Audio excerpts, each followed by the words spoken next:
serving in this community in different capacities of helping this community.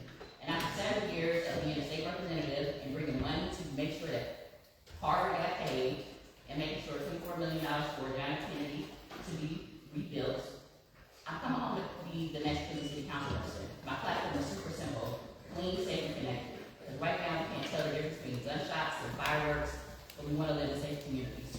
I want to work with our new commanders, make sure we're working on preventative services, not just reactionary services. We will make sure our community is clean. Everyone deserves to live in a clean community, no matter if it's your residential communities, no matter if it's the long cut or our things. Good afternoon. Question for you. If elected, how would you make sure you or your body's decisions are fully transparent and accessible to the public for review to engage city residents? So I will continue doing what I'm currently doing as a state representative, and that's consistent communication, and that's the state house updates. I regularly send out newsletters, I regularly send out email communication as well as send out mailing, and also regularly have town hall meetings, and also make sure I'm actually physically calling people in the community, and that's how you keep people engaged, by giving people different forms of communication, even if it's through social media, so people can have different ways of touch points, and making sure they know they have to get in contact with me. Thank you. Good afternoon. Why do you feel that you're the best person to run for the city in Cleveland City Council? I've been the most consistent, no matter if it's the most consistent about making sure there's communication, been most consistent about my temperament, being most consistent about actually addressing the concerns of people here in this community. I've been the most consistent.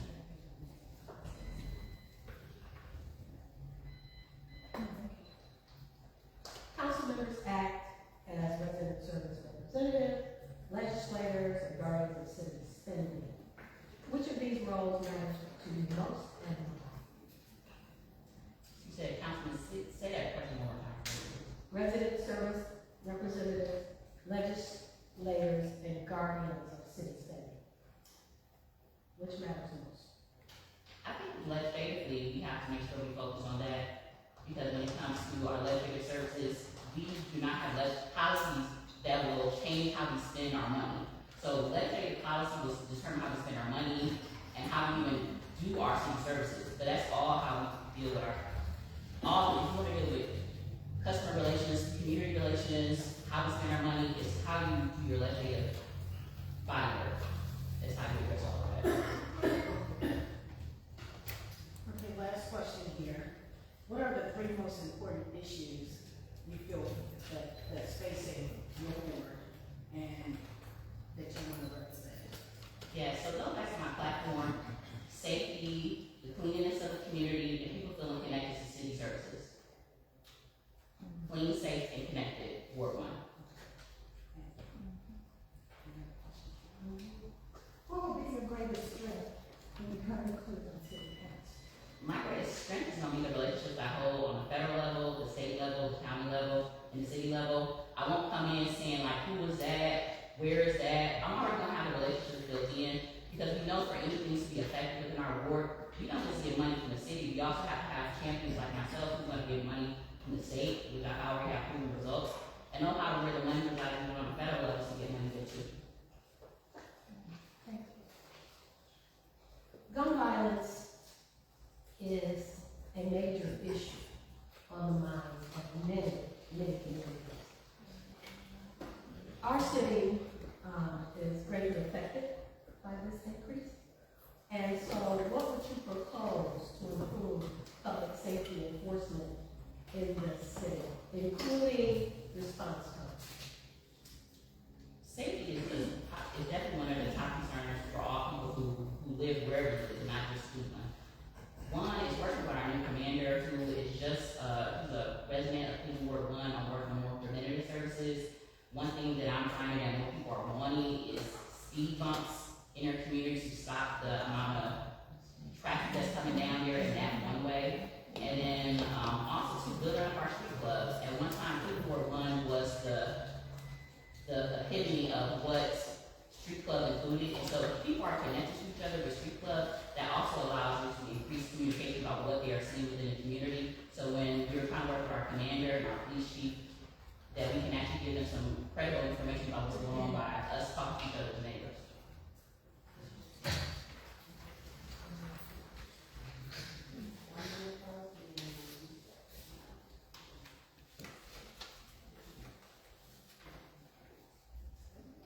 I love this community. Everything about my life has been centered around Cleveland Ward 1.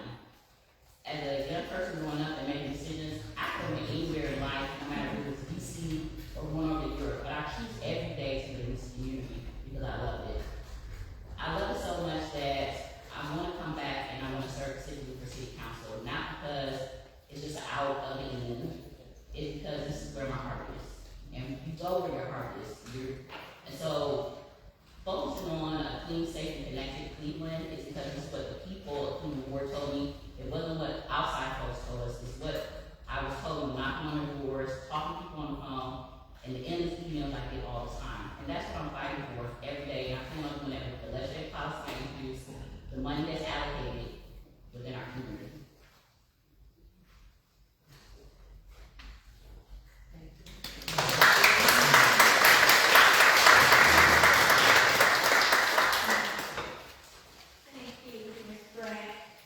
Next, we'd like to have Rebecca Miles come up.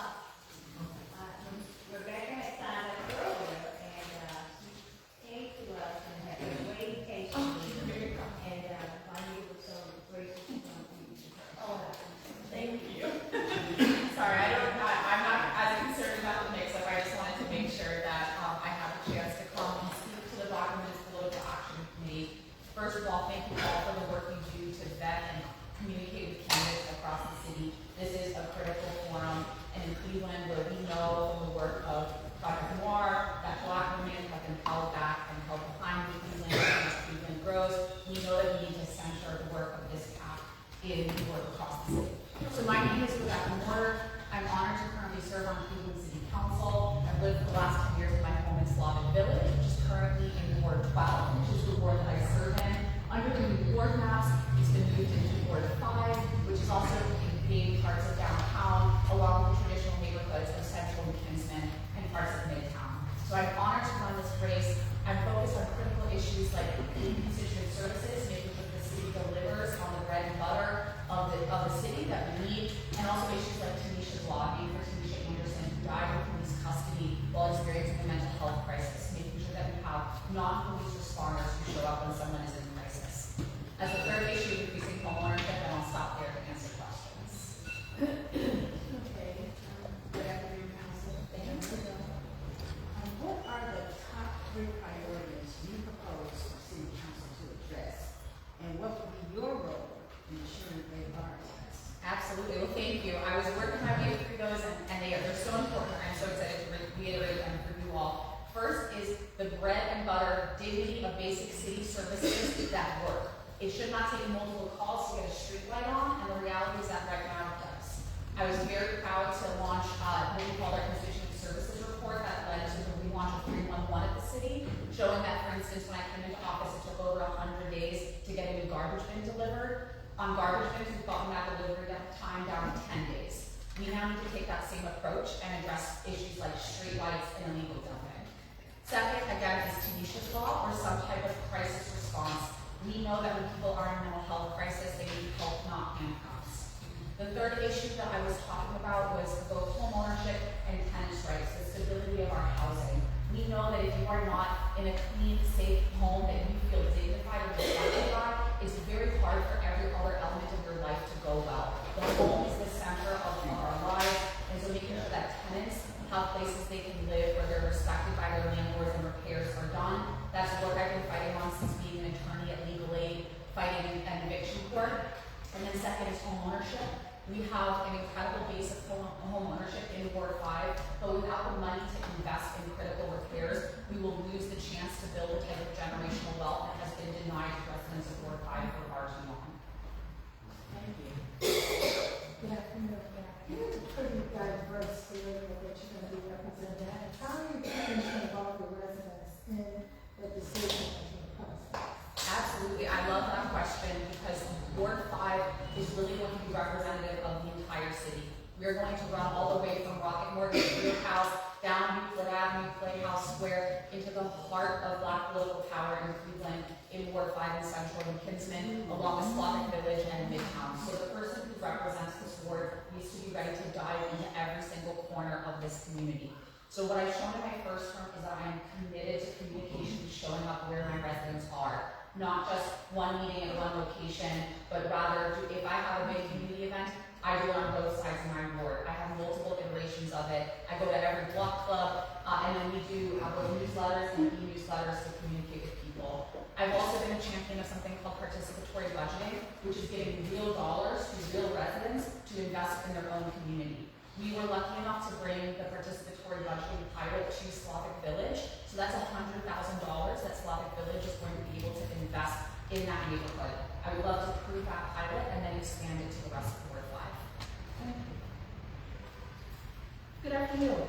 What has been one of your greatest strengths in city council? Oh my gosh, well, I think that the thing that I am blessed with in life and the thing where I thrive is having 2 feet, one in each of 2 worlds. One is being on the ground, talking with people sitting in their living rooms, having conversations, and the other is having a foot in the world of policy or legislation, how we change things. When I was at Legal Aid, I had a mom walk into my office with her 2-year-old daughter and say, "My daughter has been poisoned by lead. Can you help me?"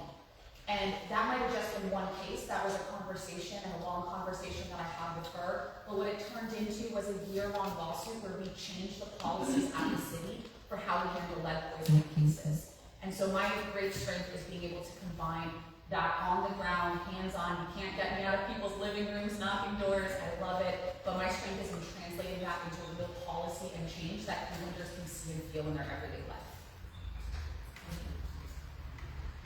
I have another question here for you.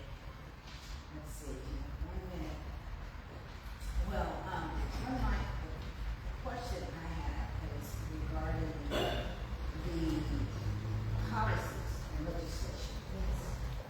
What policies or legislations are you interested in proposing as being a part of the council now? On paper isn't enough for me.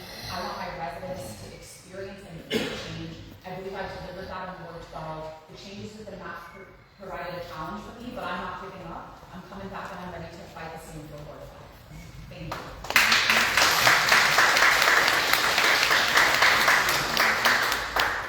We want to thank you, Professor Long, for being with us today.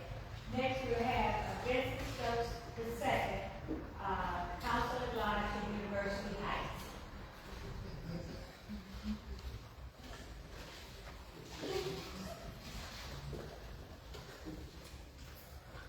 Good afternoon, everyone. It is my privilege to be here. I want to first start off by saying I apologize for how lax days ago I just had surgery and I had to take my son to get a haircut. And I thought I would be able to change it to my preacher suit, but I couldn't. So you all deserve a suit. But my name is Vincent E. Stokes II.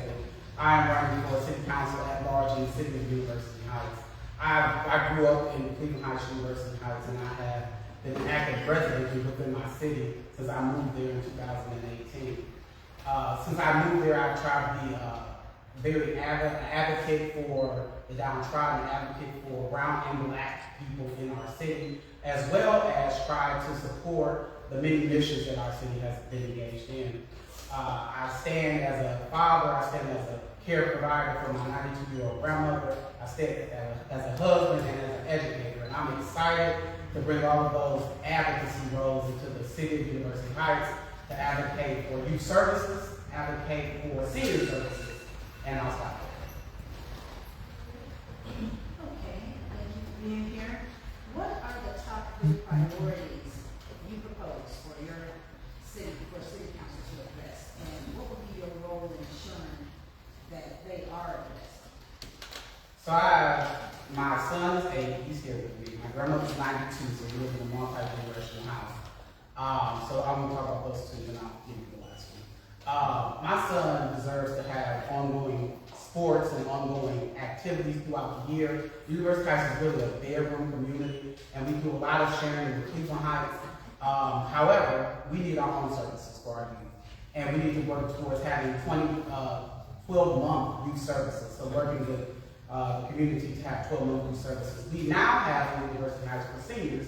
My grandmother said, listen, I pay too much money in tax for me to have to go to Cleveland Heights, for me to have to use their services.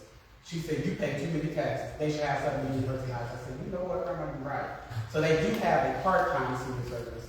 But we need to have a full-time senior service, and we need to be able to engage our seniors so they don't have to go outside of the community or the neighborhood to be able to engage in things. My grandmama loves bingo, and that would be a great thing for her to do. My grandmama would say, I don't play bingo for free, but hey, it's more than what we started with, so we grateful for that. So those are the two things. And another one is, and I think this is very important, we have one pool in University Heights, and that pool is messed up. And we need to work on either refurbishing that pool or redoing that pool, either refurbishing it or getting a new pool. And I need to work with worker council to work towards getting that pool done. Because my son, again, I pay my tax to University Heights, and my tax dollars pay for that pool, and that pool should be accessible to not just my child, but all the children in University Heights. So I'll work with council to ensure all of those. Thank you. Good afternoon. Good afternoon. So why did you decide to run for City Council in University Heights, and how do you think you will make a difference? Well, I decided around April, I pulled two petitions, one for mayor, one for city council. I'm just gonna be honest and transparent. I don't got time to be mayor of University Heights. I pastored a church, that's what I was teaching school. I had a lot of stuff I was doing. And city council seems like a more time-economical way to be able to make a difference in my city. So I decided that in April. Got the names and got on the ballot. I think it's important to have stability on council. Right now, our city council and the legislative branch and the executive branch are in battle with one another. And I think it's important to be able to work together to ensure that you have legislature and budgets that will support the city and what the city and the citizens are talking about they need support in. That's where I stand, that's what I want to do, and that's my, and I gave this example before I heard the city council in 23. I said, I'm a pastor of a Black Baptist church, you gotta work with deacons every day. And I said, when you're working with those deacons, listen, you have to work with them, and you have to realize they have a position and you have a position. Somehow you have to come to the middle to do what's best for the congregation. And that's how I feel with the city council and the mayor, and that's one of the issues we have. We have to come to the middle and do what's best for the entire citizenry. So how do you think you'll make a difference? I will make a difference by working together with my colleagues on council and working with the mayor. So we don't need to have a standoff with the mayor because you don't like the mayor. So that's personality. That's not policy. We need to focus on policy and not personality so that we can get the things we need to get done. Good afternoon. What are the three most important issues facing the area that you mentioned? One of them is unity. We are a collective community. So we need to be unified, and that unity starts with us coming together under one banner of University Heights. And when we're under that one banner of University Heights, we advance towards that. So that's one issue. Another issue is in regards to zoning. We are again a Maryland community, and we need to do all we can to continue to keep the community together. However, we recognize that we have to pay taxes, and we recognize that schools get most of our tax money. So we need more businesses as well. So we have to make sure we toe a fine line about zoning so that we can keep the bedroom community, but also be able to do some more zoning that allows for us to have businesses. Those are the two. You said three, correct? So the last one I would say is that we need to just continue to lift each other up and find stability in differences. And we are a diverse community, and we need to embrace diversity. Diversity does not mean deficient. And sometimes we look at diversity as deficient, and we need to come together to make sure that in all that we do, it advances University Heights, not a political party, but at University Heights. Thank you.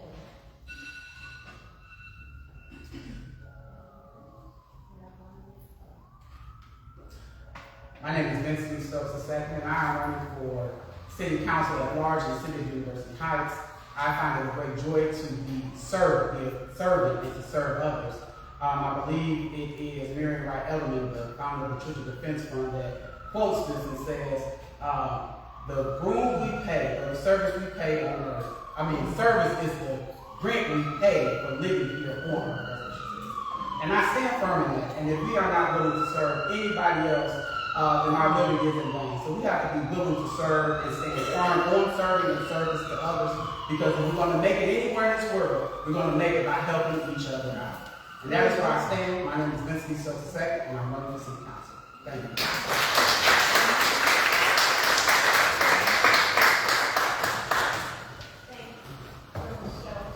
Next, we'd like to have Cassandra Nelson, coming forward, who's running for council president at Richmond Heights.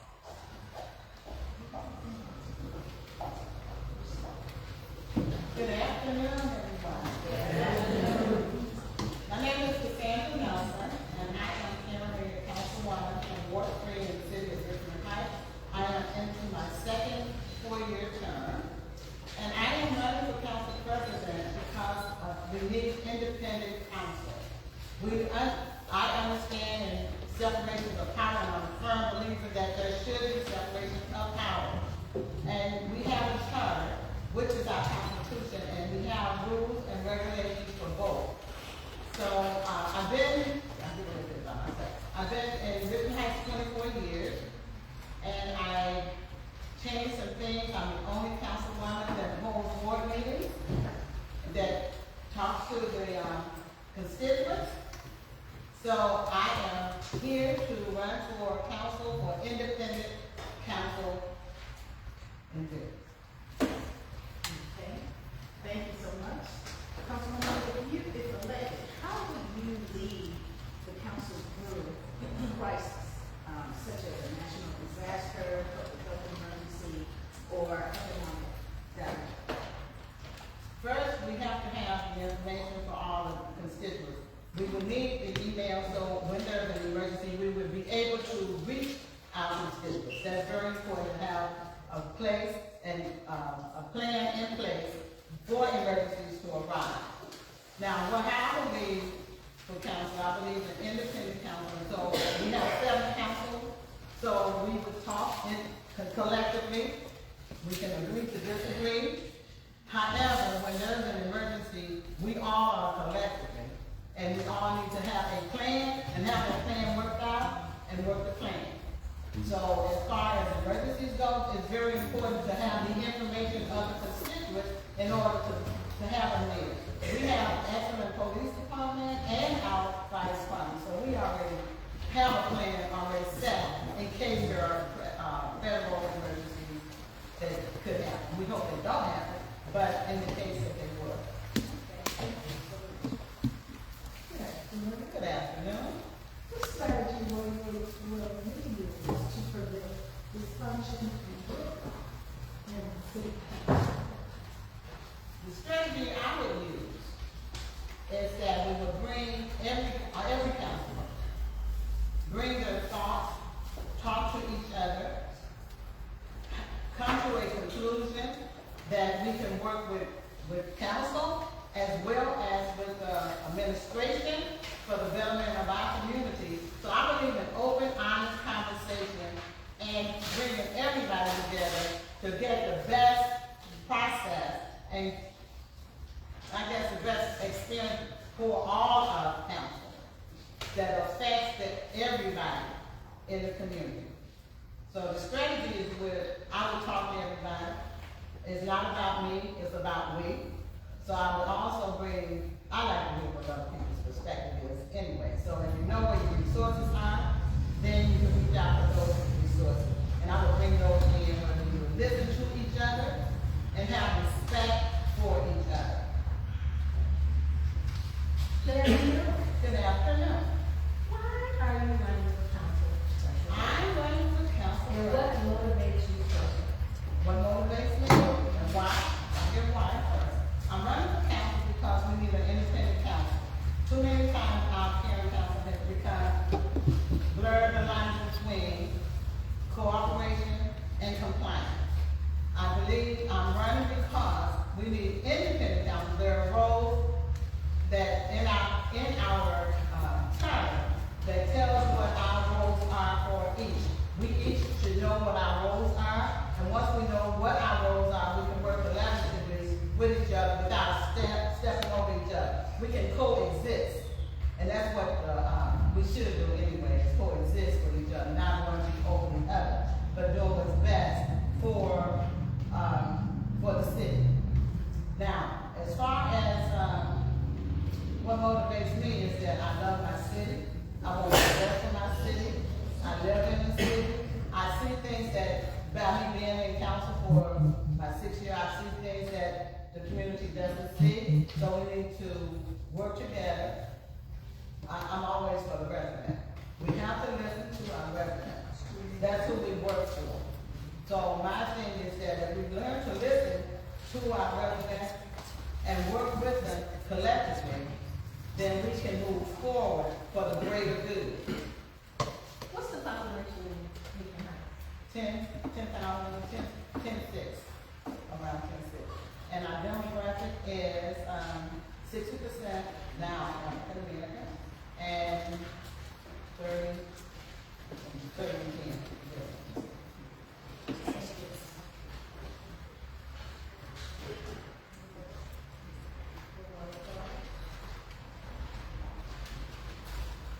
Oh, okay.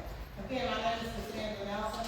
Right now I have all council, with except for two, has endorsed me, and I have the Karen Council, so it proves that I can work across the line between everybody. It's all about the community.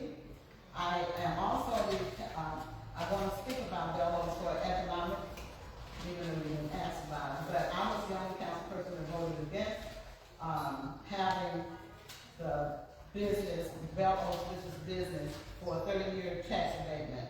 And I voted against that because it impacts our schools.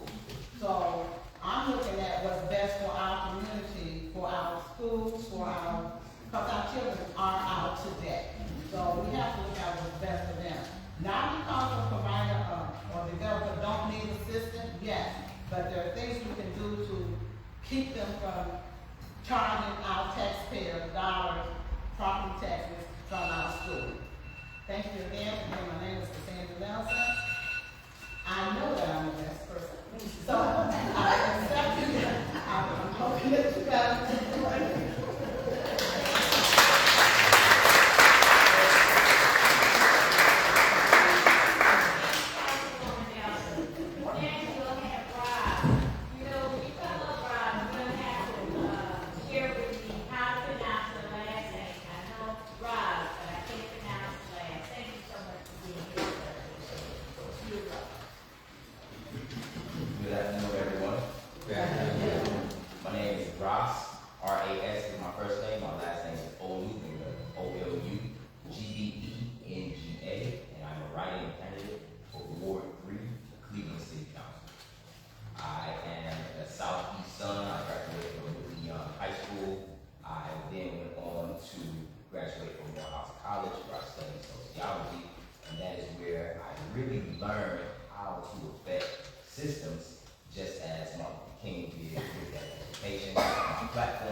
So I have been already involved with the Junior Mayor's Academy inside of Cleveland City Hall, and I'm also involved with MyCom, who hosts over 150 programs that our communities do not know about. So first and foremost, bringing those programs to people via different communication channels, because not everybody is on social media. So making sure that people are aware of these programs, but also I have extensive background in making sure that our students have access to higher education via scholarships, helping students with over $20 million in scholarships. Mr. Olivia, Excellent, thank you. what would be your top 3 priorities for Award 3? Absolutely. My top 3 priorities for Ward 3 are youth empowerment. We've seen in places like Baltimore and Birmingham, getting young people involved and providing programs for them is our best deterrent for gun violence, is our best deterrent for crime. So for us in Cleveland, specifically in Ward 3, making sure that our young people have jobs, making sure they have programming opportunity is important. Second piece of my platform is block by block revival, and know that there's a lot of blight in Ward 3. You know that there's a lot of abandoned homes in Ward 3. And so making sure that outside of removing those abandoned homes and rethinking about what we can do with those spaces, such as pop-up shops or art exhibits that we just saw in Slavic Village this past weekend. We can also think about how do we protect the residents that are there already in the community, because there is some development that's coming into the neighborhood. There is some dollars of infrastructure that's being built, but if we're not careful, the residents of Slavic Village and Mount Pleasant will soon not be there anymore. And lastly, is growing where we live is the third point of my platform, because Mount Pleasant, as well as Slavic Village, deserves to be a destination neighborhood. We shouldn't have to feel we have to go to Shaker and Bedford and other places. We should be able to have walkable neighborhoods and also be able to provide clean and safe neighborhoods that businesses want to come into, so that way we can create shovel-ready opportunities for new development. And so what is your plan to do that for the Mount Pleasant area?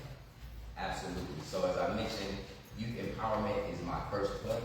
And so we're already working with MyCom, we're already working with the CDC to develop that youth empowerment council. As I've been out here canvassing, there are a lot of people excited about getting intrinsically involved with their government and making decisions. We also know that the city of Cleveland has the best opportunity in the nation right now for first-time home buyers. So how do we get these young people jobs and get them upskilled to become home buyers in our neighborhood? I've also been working with the Foundation as well as Bwpac to provide no-interest loans to first-time home buyers along with financial literacy programs.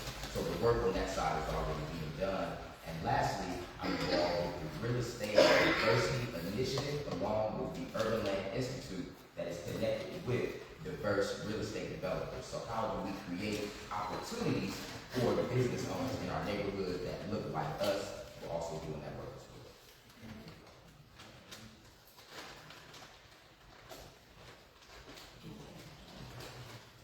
Okay. What would you feel is your greatest strength if you were to, become the council person? Yes, I think my greatest strength is my youth, because as we talk about getting young people involved in the process, when they see me, they can see themselves. They can see that they can be involved in the process. I also think that new innovation, new ideas, not being jaded by the old ways and the old precedents that have been set. It's time to do something different. So I think that my youth is a strength, but also having community leaders to guide me along the way who also know how to get things done is important.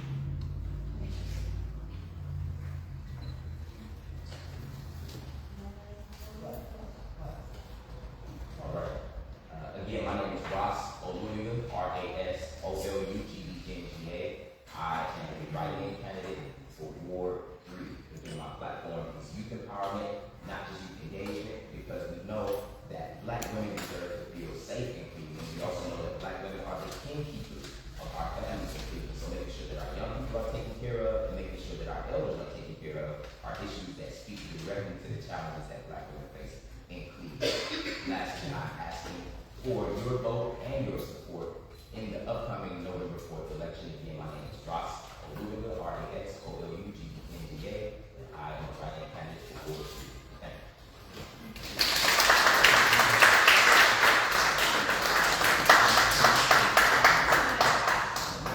Next, we would like to have Dick L. Pittman to come forward.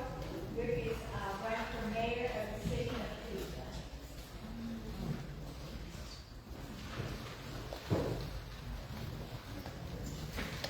Good afternoon. My name is Rick Pittman. I'm a writing candidate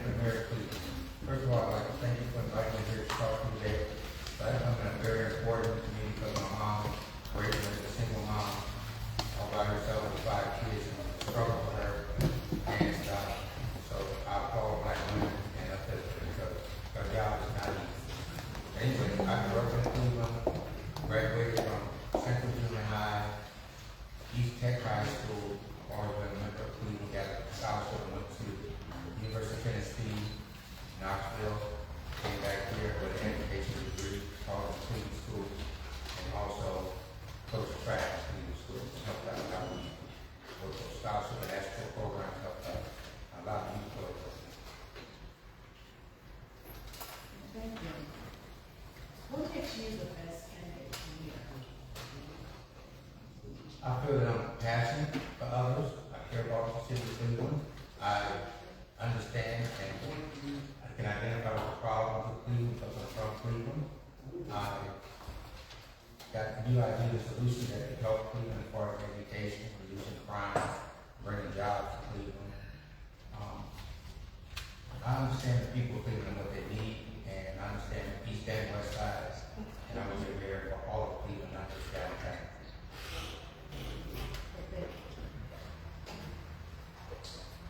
Good afternoon. If elected, what would be your top 3 priorities for the city of Cleveland? First priority would be reducing crime. That's a big issue in Cleveland. And I have a solution for that. Our solution is to come up with have a plan that where you can call in as soon as any disputes or things happen in the neighborhood or family members that feud and fight or with another person, you can call in a hotline and ask for help, and we will try to mediate that problem before it escalates and gets to a crime situation. I would like to try to nip it in the bud before it gets out of control.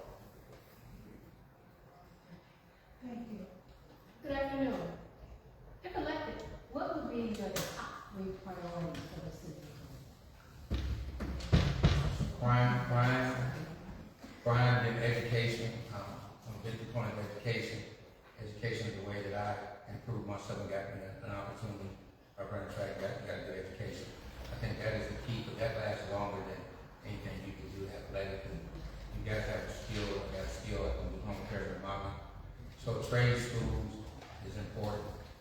Bringing back the opportunity, youth can have opportunities to be anything they want to be. They want to be a doctor, scientist, whatever, police. Trade school, we need to get kids interested in things that they want to be when they grow up, so we can. It would also improve the attendance rate and dropout rates so we get them interested in what they want to do with their life. How would you improve the quality of life? Quality of life, including better services to Cleveland, as far as response time for police, medical, EMS, street trimming, waste pickup, potholes, snow plow removal. I work in the streets of Cleveland, so I understand services are very important to Cleveland. And a lot of times we don't get the services that we deserve, like out in Heights to get better service. I'd like to bring that service to Cleveland. Okay, my question to you is regarding education. And as the mayor, if you were elected, you know you would have control over the CMS needs. How do you plan to maneuver that and make sure that the children, the school grades are higher than they are now in regards to the report card that we receive? First of all, like I iterated before, we got to find out what child that is in the common school. If they're interested and excited about coming to school, they'll be interested and excited about learning. Also, a CEO of Cleveland Schools should understand the kids and all of the dynamics of the inner city kids, what they're dealing with the crisis at home and in the neighborhood. They have a lot of obstacles that they got to overcome. We need to be able to serve them and help them to navigate and be able to focus on their schoolwork. And also the curriculum. I think the curriculum needs to be altered a little bit to fit the students' needs. So incorporate in things that they are very interested in will help motivate and hopefully improve the grades.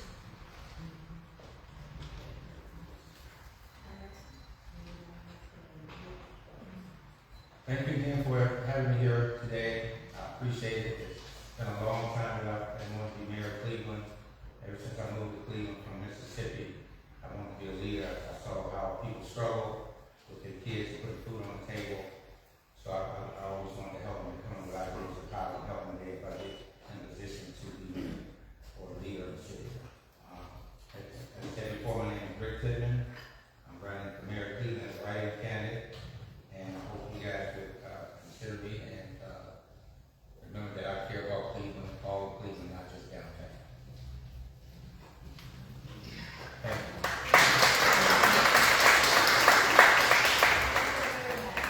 Next, we would like to have Councilwoman Deborah Gray,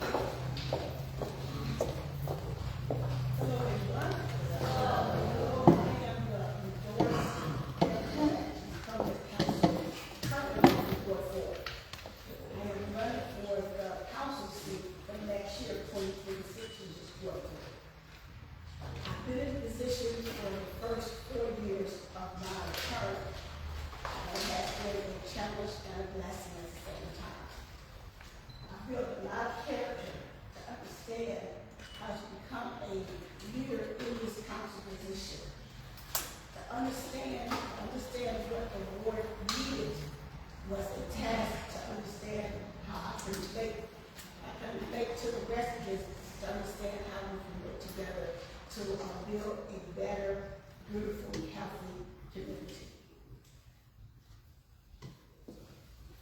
Okay. How do you plan to involve residents in the decision-making process in your village? Well, I have already done that, and the plan has been, when I came to this seat, I see and know what they see and know what's really the work of others. Now, when coming to the seat, we had no idea what to come. So I partnered with Cleveland State Urban Affairs, and we got together with an assessment. We came to 4 meetings, and 800 plus residents did that survey. And after the survey was done, that's how we built the master plan. And I engaged all the residents from that point on in community meetings since March of 2022. Monthly, we engaged to have understanding what do you want to see, how do you want to see your street together, how do you want to see your neighborhood come back together, how do you want to build this neighborhood together. So from that form, we set up an impact statement. So every month they gave me their suggestions and their opinion, and that's how we end up engaging to this day, and that's how we end up staying alive in warfare, to become more community meetings, Facebook, surveys, opinions, suggestions. I walk the street, knock on doors, talk to them every day from 8 o'clock to sunset. So that's how I engage with the residents of warfare. Good afternoon. Good afternoon. As an incumbent, I know you face several challenges in the area. Couple of questions. How will you measure your success as a council person president? And what are some of the challenges that you're going to focus on if you're elected for this term? The first thing is how do I and how did I measure my success? I measure my success in communicating with the residents, understanding how we want to build infrastructure. And that infrastructure will have we build housing. We have several I use some examples. We have Wood Hill Choice. We have 8 phases. 3 phases have already been built. 2 phases have already been built in the Bwpac area on 93rd Bwpac. We have 2 apartment down. Now have been built. The 3rd phase have been, the 2nd phase have been built in the Ward 6. We have housing with Habitat for Humanity. That's been built in the Bwpac area. We have 15 new homes coming. CHN, we have 30 new homes coming in this month. Matter of fact, we have several. Matter of fact, we have 7 already on September 24th. We build housing. Housing is first and foremost in any neighborhood, as well as infrastructure. Clean streets. We have resurfaced 35 streets in 4 years since I've been council. So, so due to state housing, and also people are neighborhood clean as well, that's how I really success of listening and hearing what the residents need among the way. So tell me the second part. What challenges will you focus on during the next time? Okay, the challenges that we'll continue to focus on, what is the next step of what we need. We need to understand how to spend the funding that we receive. And that's the challenging of understanding what we need in our community, as in businesses, as in business, as in housing, as in more infrastructure. This is the possibility of us to understand to do it right this time. Don't waste money. So the challenge is to understand what we bring back into this community, stay sustainable, for a long time.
since the 4 years I've been in position, has been a challenging and a blessing, but we made it through.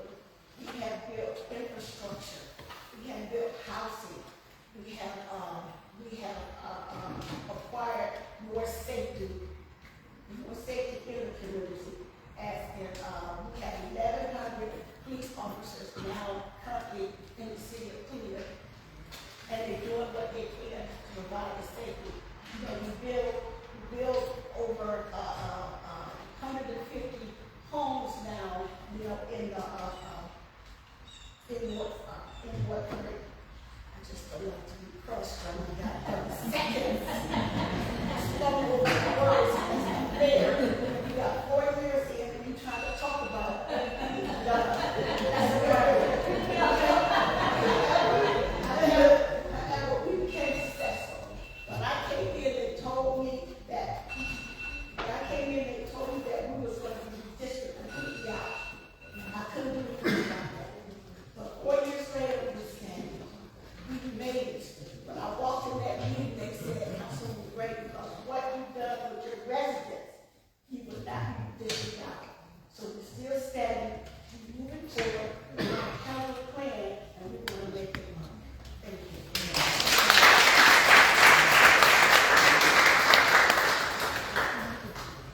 Thank you, Councilwoman Gray.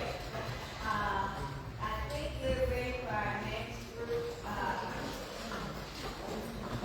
And again, I want to thank you for being with us and listening to our candidates. That this is a long day. Trying to this along. Because there weren't any spaces for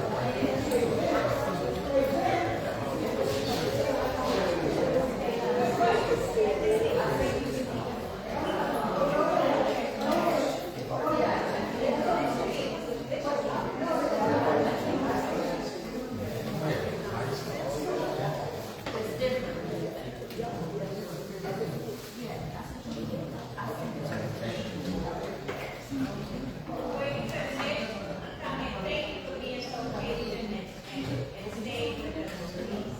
It's very important.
Again, everyone who are new into the room, please take a moment to look at your phones and please place them on silent so that you can monitor the as they are speaking. to our candidates.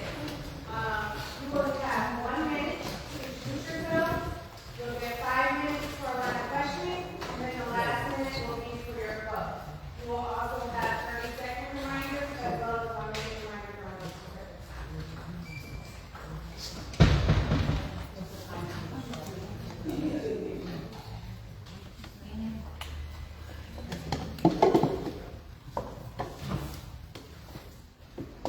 Good afternoon, my name is Davida Russell, and I am the candidate for Cleveland Heights Mayor.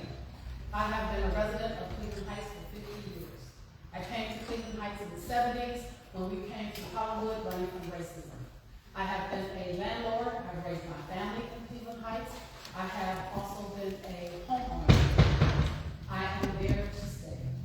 I am running for mayor for Cleveland Heights because our city needs to be built. Thank you.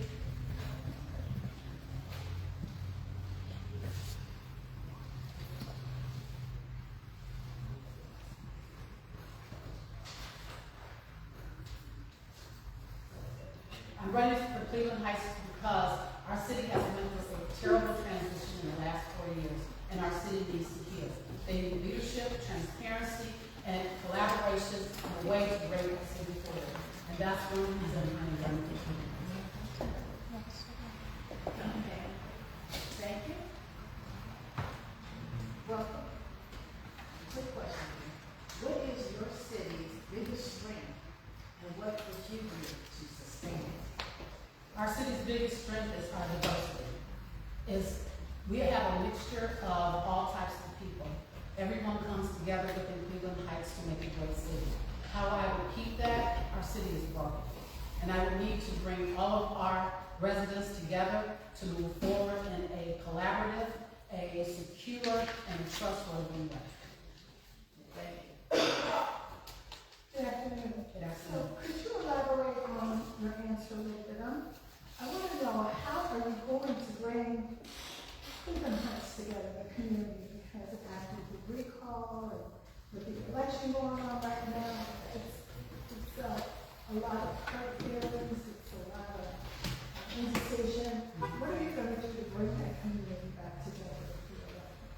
I believe you bring a community together by bringing trust. You have to be able to let the residents know that you will be trusted, that you will be collaborative, that you will be open, and you will be transparent. And in leadership, if you are open, transparent, and collaborative, that brings about a togetherness. That's also means moving within the different dynamics of our city to talk about the diversity that we need to continue to have and make sure that all residents are heard and we are talking about what has happened to be able to heal and move forward. Good afternoon.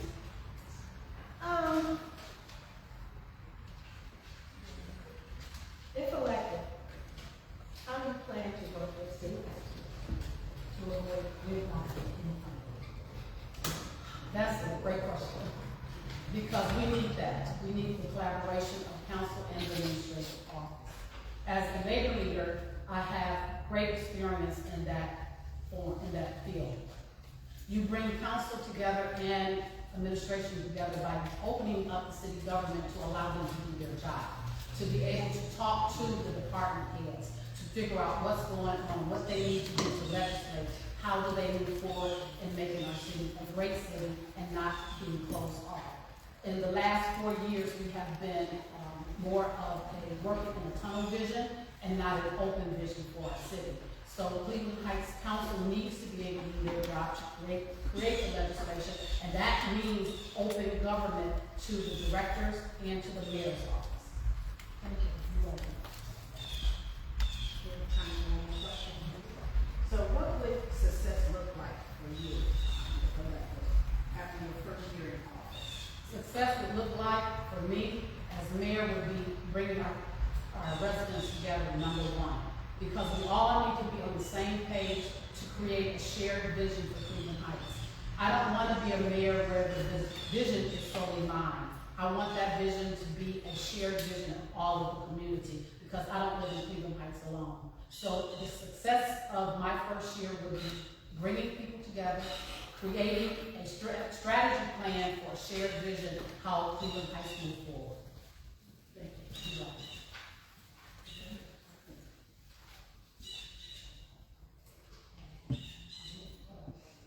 I would like to thank the PAC for inviting me to this forum today.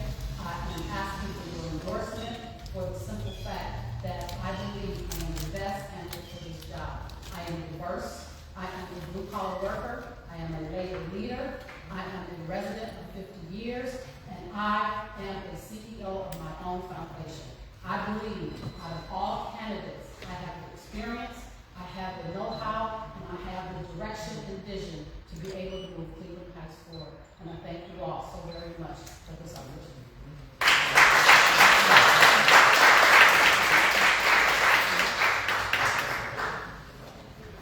Thank you. Next, we will have Angelina Hamilton-Steiner, the Lakewood Council at Large.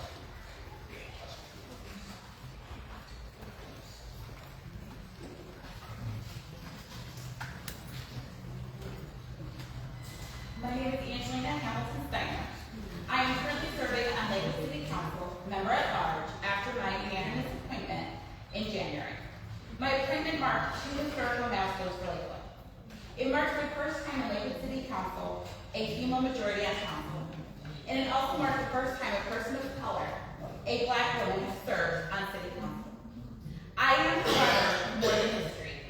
I am history in action. I have the knowledge, skills, experience, and the spirit to govern in a community as diverse, yet one facing challenges as Lakewood.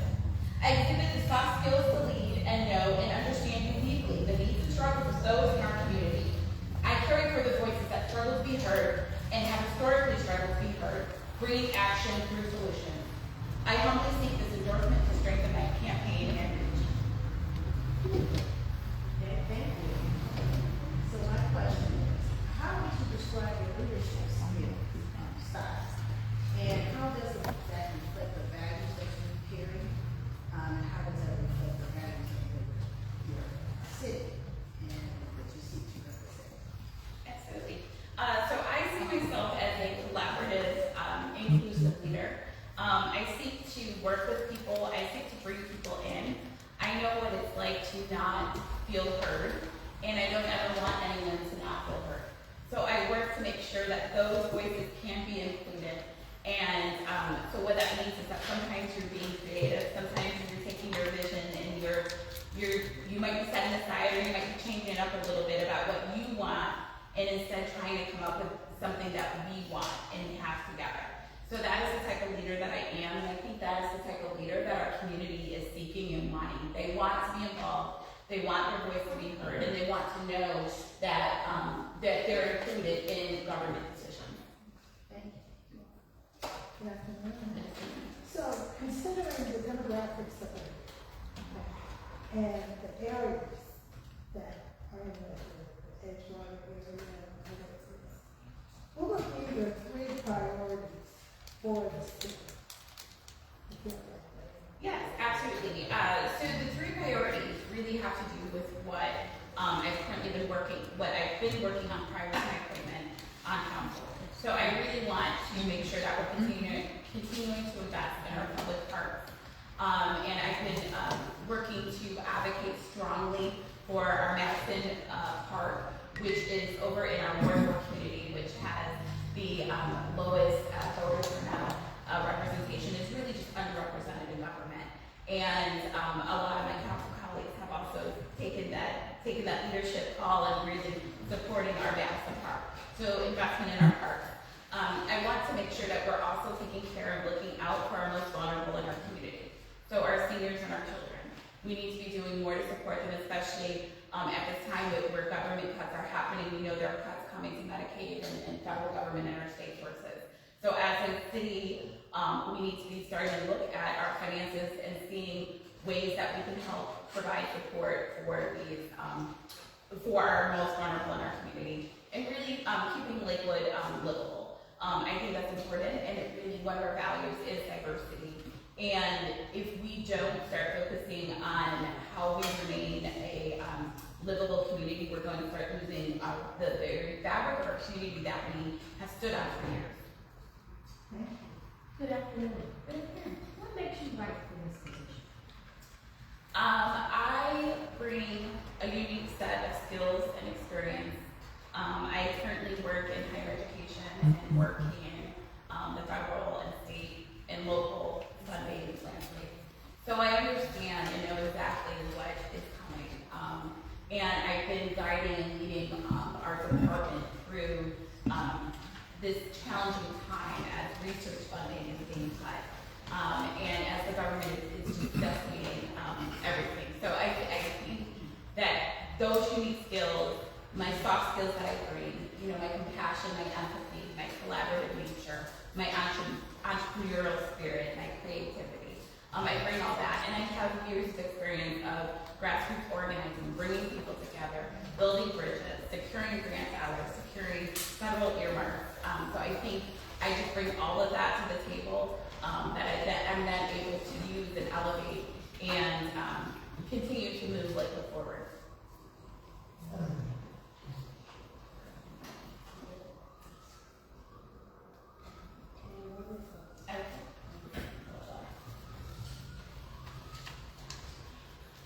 Thank you for your strong consideration of this endorsement for Lakewood City Council at large race. This race is going to be very competitive. In Lakewood, our races usually are. But I've been putting in the work and effort to have a successful campaign which will yield the results of a victory.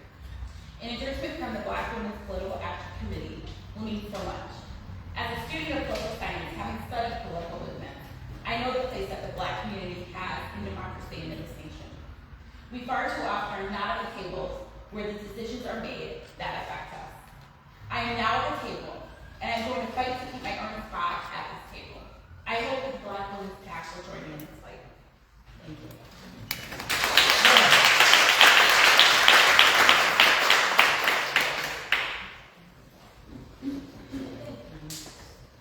Our next candidate is Bwpac for Council at North.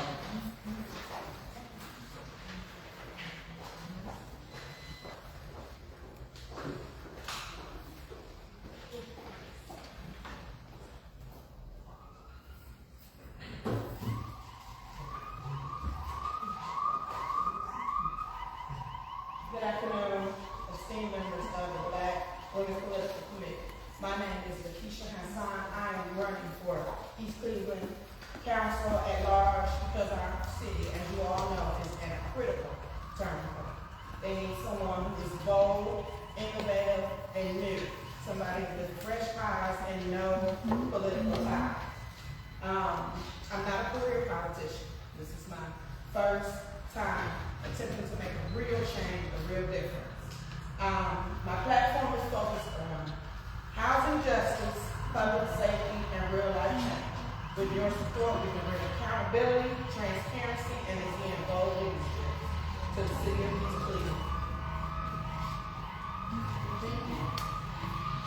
So, East Cleveland, you all are aware of the scandal and disability. I was delayed for the city for several years. So how will you help Well, one, I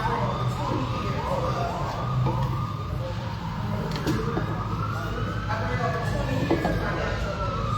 I have an information technology degree as well as certified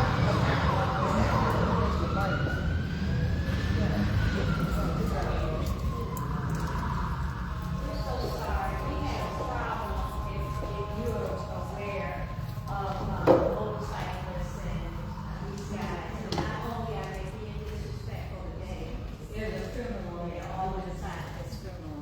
You know, this goes in, that's the young boy who was killed on the motorcycle, he told me her fight, that's his funeral. Thank you. That's his procession, that's his procession, they were right, Thank you, thank you, that's what that is. thank you. I did start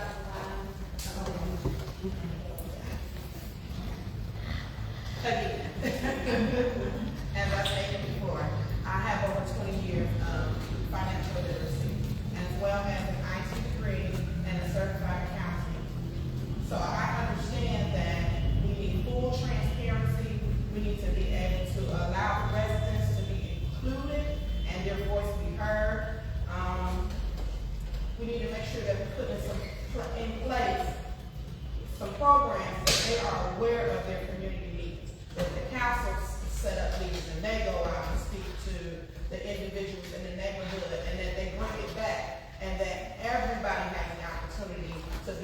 part of what is going on in the city.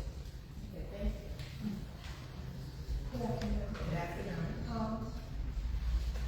East Cleveland, as well, is under the financial watch. And my question to you is, what would you do as a city council person to put that city back on track to be on better financial management?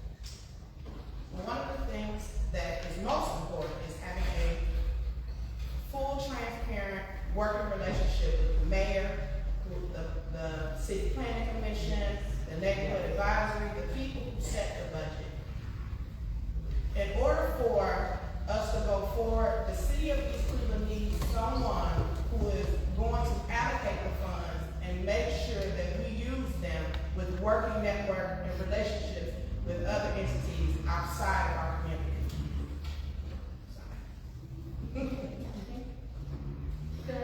Good afternoon. What is important for your city? Is it building homes, commercial space, rehabbing or expanding, revitalization of the 60 homes and storefronts, and explain why either of those is important? For me, I think the most important thing right now for my city is public safety. We are in a city where we have a lot of dilapidated homes, a lot of empty lots. The citizens need to be able to feel that where they live, they can call home. I believe that if we start with the foundation, revitalizing the charter, making sure that we are following the rules and regulations of the order, it will help us. I understand that they want to develop and build. But for the people who are already there, we need to focus on programs that will allow them to remain in their homes. People have worked hard for these homes. I'm a resident of over 48 years. I want to be able to stay in my home. So yes, we do need to rebuild and restructure, but we do also need to remember those who have been putting in and paying their taxes to stay in the great city of East Cleveland.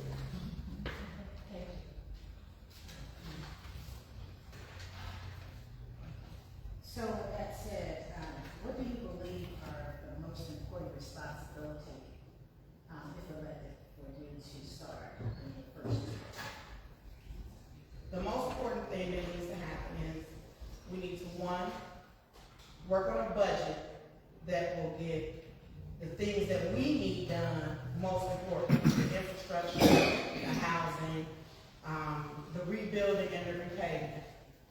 If I'm elected, one of the things that I will do is continue to show up for the people in the city of East Cleveland, not ask them for their vote and then forget about them when I'm in office. I have to remember that the charter and the city is based upon the residents and the people that reside there. Okay, and also, how will you help build educational spaces for the children that are in East Cleveland because of the crime and public safety? Well, there are a lot of schools already in East Cleveland, and they're threatening to close those. I believe if we had a trade school, something that the children can be able to come and learn and get workable skills that can also be able to eventually utilize those skills and give them back to the community.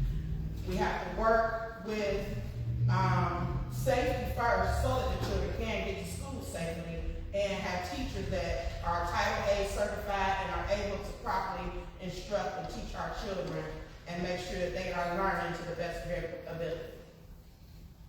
Thank you.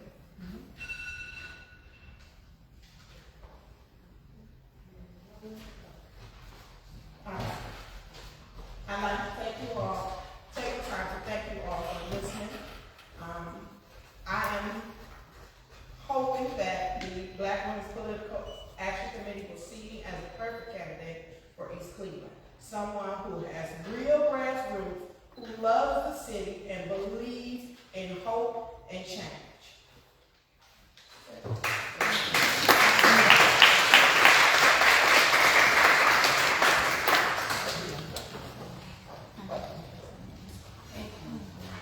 Our next candidate is Sarah Couple.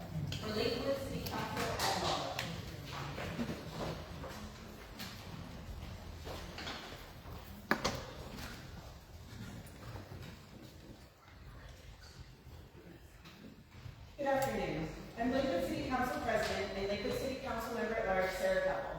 Thank you for this opportunity. Throughout my council service, I have shown my commitment to citizen engagement, social justice, and inclusion of women in all rooms where decisions are being made. I champion the addition of digital e-comment for council meetings, adding closed captioning to live stream meetings, and established a tradition of listening sessions in all 4 wards. I proactively share regular updates with the community in traditional and social media. I publicly held a review of Lakewood's use of force policies, and I served as the council liaison to the ADA transition plan. At one point, I was the only woman on council. With my election to council president last year, Lakewood became the largest city in Ohio with women leading all 3 branches of government. I have recruited councilwomen to seek their seats, and under my leadership, for the first time in Lakewood City's history, council became majority female and has the first woman color.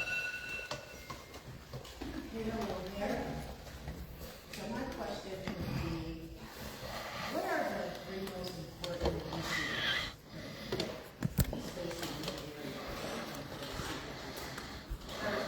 So our 3 most important issues, I would say, all have to do with safety in different aspects. So one is the ability to have safe and affordable housing. One is the ability of our residents to be safe in one of the most walkable communities in Ohio. So working on infrastructure safety, so our students can walk to school. We don't have busing in Lakewood, all of our students walk. Working on affordable and safe housing, so we're working on a zoning code refresh, as well as other policies to expand our ability to have affordable housing. And then also safety for our residents in this era. Currently, a lot of our residents are concerned about their ability to live safe and authentic lives as their real selves.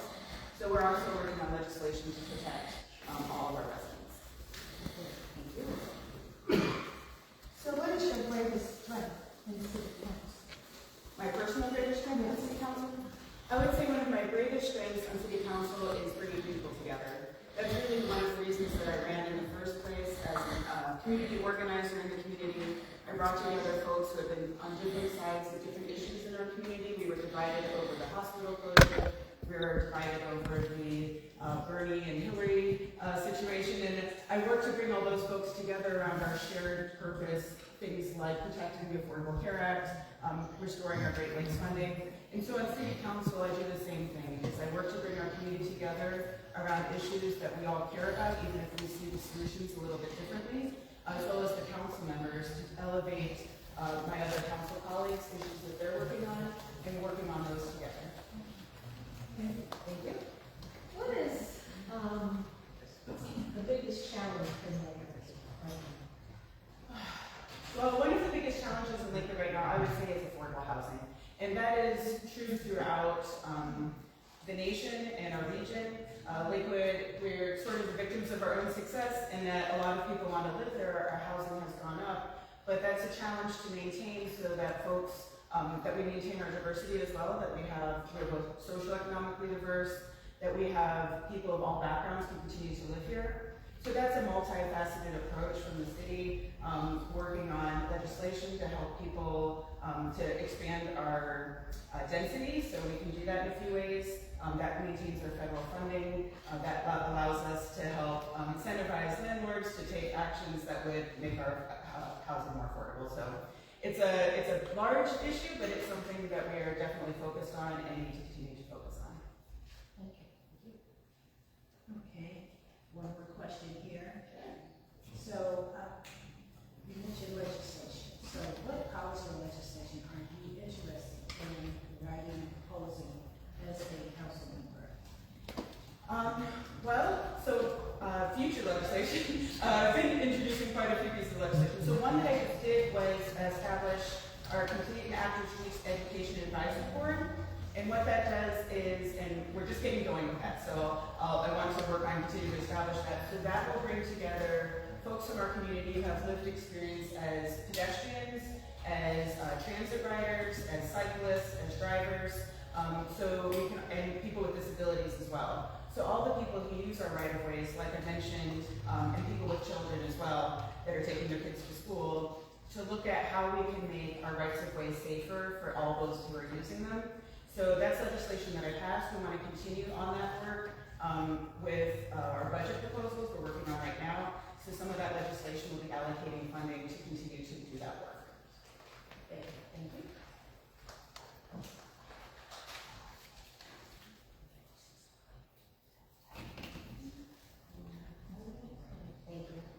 I want to thank the Bwpac for taking the time to put this together. I know it's a lot of work, and it's very much appreciated, as well as the work of Black women throughout history who have protected and created our democracy. I know that we are all very grateful for that. I would be honored to have the endorsement of the Bwpac. My community elected me 4 years ago at the highest vote count of any of the at-large members. My council peers elected me president because they trust me, and the community trusts me to lead us in this moment. When we need someone, we will tenaciously stand up for the values to which we aspire, and not be afraid to take charge and make things happen. Thank you.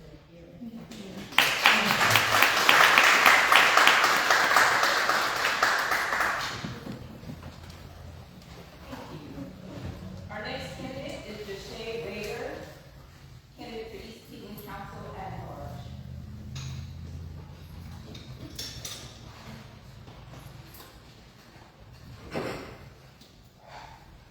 Hello everyone, thanks for having me today. My name is Deshae Bader and I run for East Cleveland City Council at Large.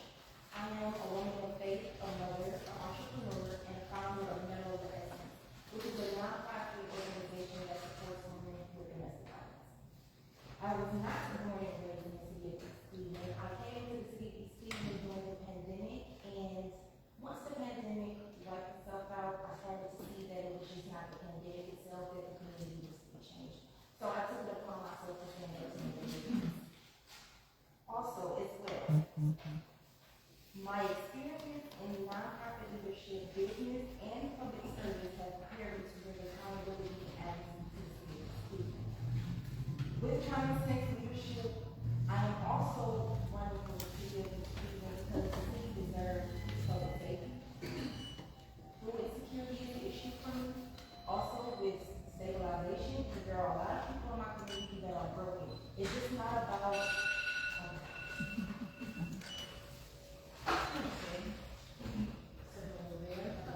So if you were elected, how would you improve the quality of life in these communities? When you mentioned food insecurity, how would you?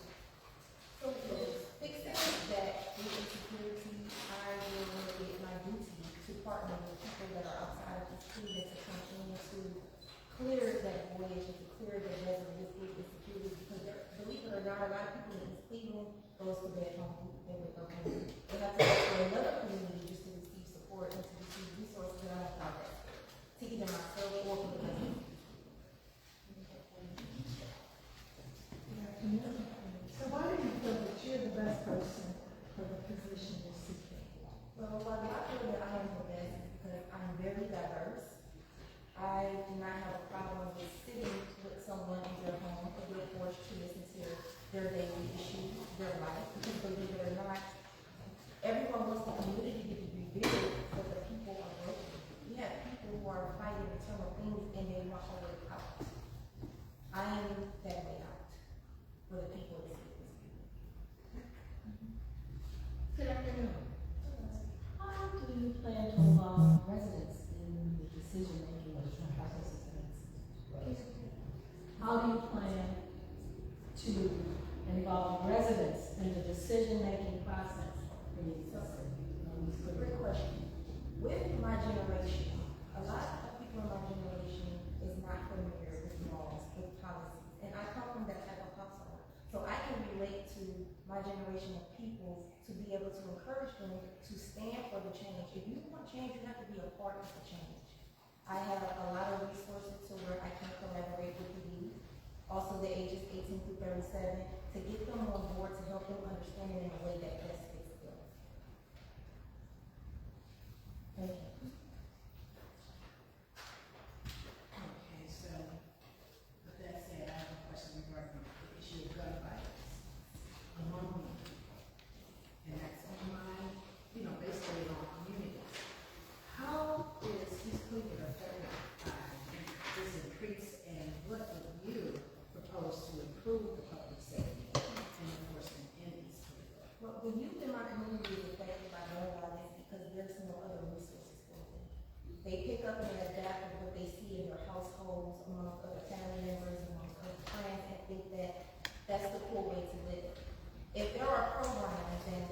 other city leaders that care more about the youth and their well-being and how they will be in the future, I'm sure that it will decline for nobody since it is people. Number two, how would you build educational systems? So for me, that's actually the strongest thing in school right now is the education, is the school system. So with my knowledge and skills, I will collaborate with other people to come out with a structured plan and a strategy to help the children to be on the right path. Because it's really all about being on the right path and staying on the right path. Because it's easy to have support and then don't have it, and then you're back doing the things that you really don't want to do, but you don't have the support, so that's what you go with. So for me, as a council, it will be my duty to stand first hand with the youth to make sure that they are leading down the right path.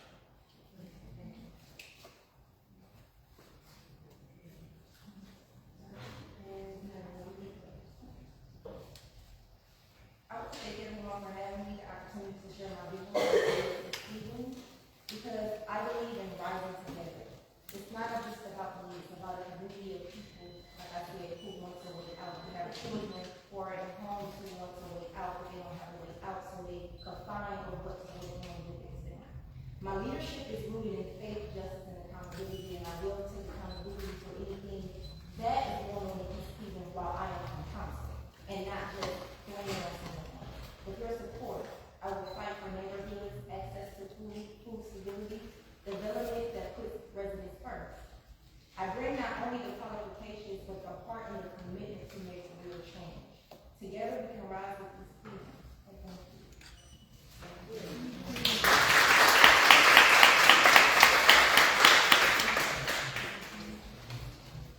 Thank you. And next we'll hear from Gary Harris, Mayor of Woodbury.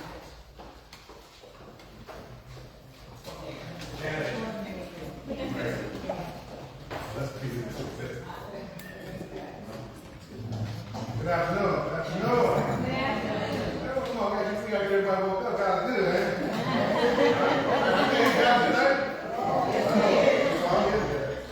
Good afternoon. I just want to thank you all for the honor of speaking here before the Black Women's Political Action. As we gather here today in the spirit of service, I'm reminded of the 5 women represented in the scriptures: Ada, Ruth, Esther, Margaret, and Rebecca. Each a reflection of courage, loyalty, faith, endurance, and love. Their example lives on in the women in our community. Woodbury's history reminds us of that. The first Black woman to serve as mayor of Cuyahoga County was in Woodbury. Shirley Rand. She broke barriers that must never be forgotten. She deserves to be honored, in my opinion, with a historic sign and landmark in the city.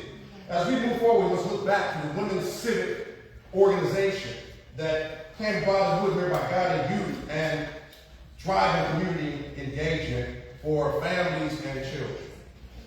We must also include keeping our Black women involved in the process of shaping the Great. So thank you for being here. If you are elected, Mr. Harris, what is your vision for your city?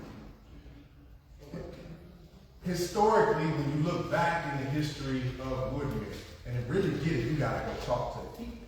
You gotta knock at the doors. That's what I've been doing.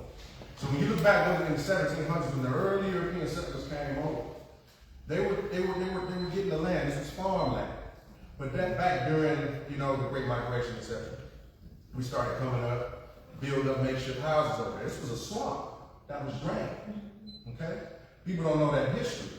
But we're going to talk about that history, and we're going to try to bring that history so everybody knows what that history is. I believe that at one point, there was domination over the land.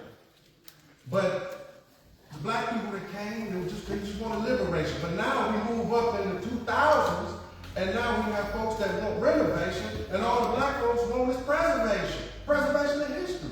So how can we be a bridge to make that look a little bit different and be successful there?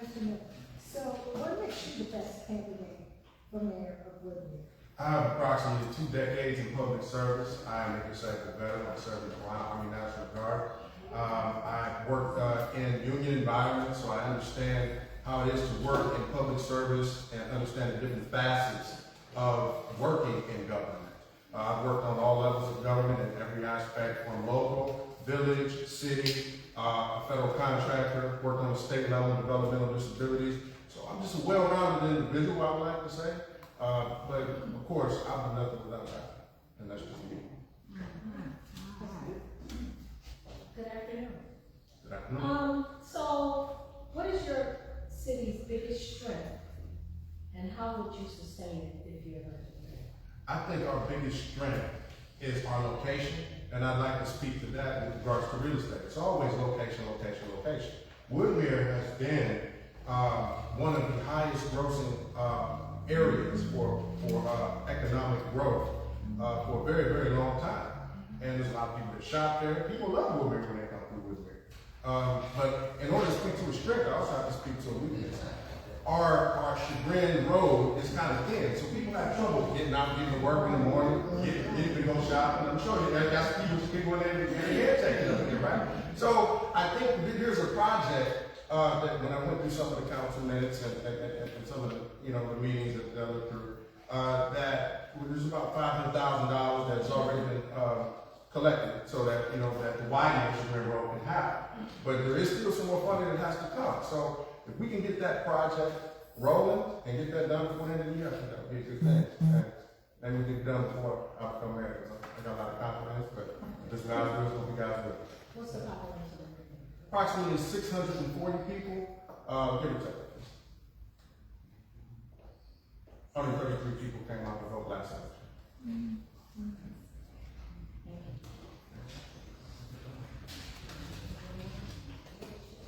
Okay, so what do you believe is the most important role of the mayor? I think the most important role of the mayor, the village of Woodmere, would be to listen to the people. Go knock at them doors.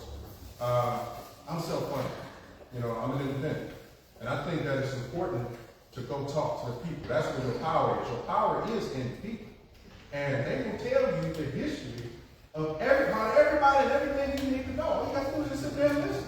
We got a lot of seniors in Woodmere. We got some youth in Woodmere. And I think it's important for the seniors to have things that they have things to do. I think it's important for us to bring recreation for the youth. Like I mentioned, the Women's Civic Organization that existed back many, many years ago. But I just believe that that's one of the most important things that we have to do, is ensure that the residents have input in what is happening. And they don't find out last minute, even though we have a sign, we have text messaging systems, we have emails, still people kind of want to be that face to face and say, hey, I can reach out to my man, chop it up with it a little bit. Come on by, can you get a couple of comments? I just want to talk to you about something. It may not be about politics, it may just be about just relationships. And relationships are important. Relationships get you much further in life than anything else.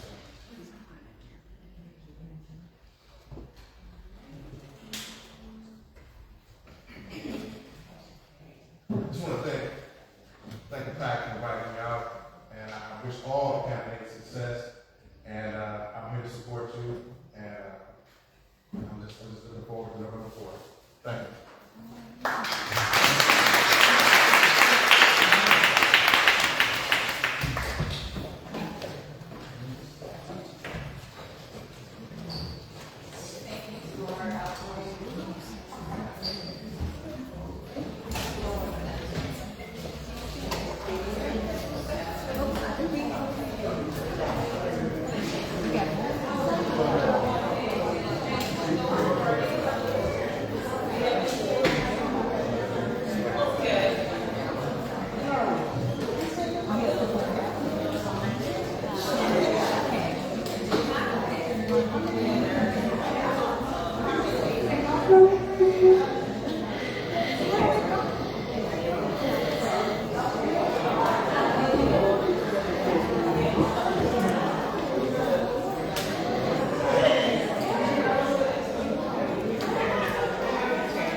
appreciate your coming in and being with us today. Thank you so much.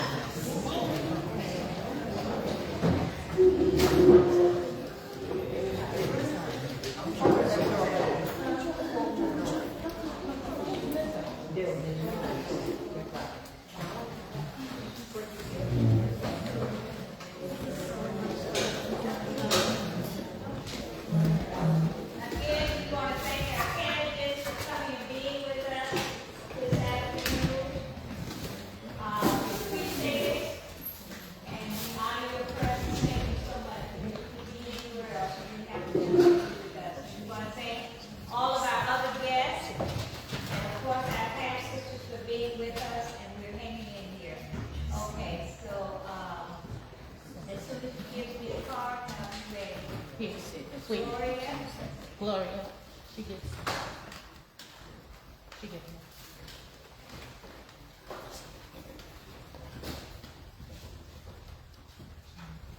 And I'm going to have our timekeeper stand. She's going to give the instructions on how we can do it.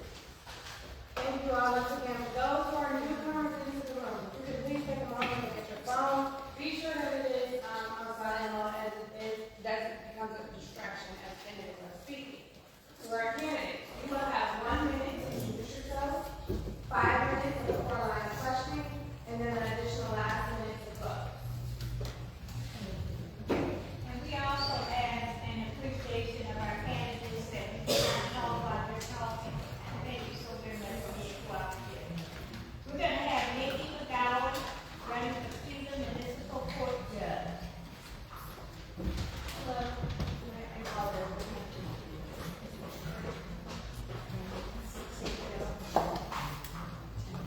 Hello everyone, I just want to first thank everyone for having me here today. I'm really grateful to be even considered for this nomination and endorsement.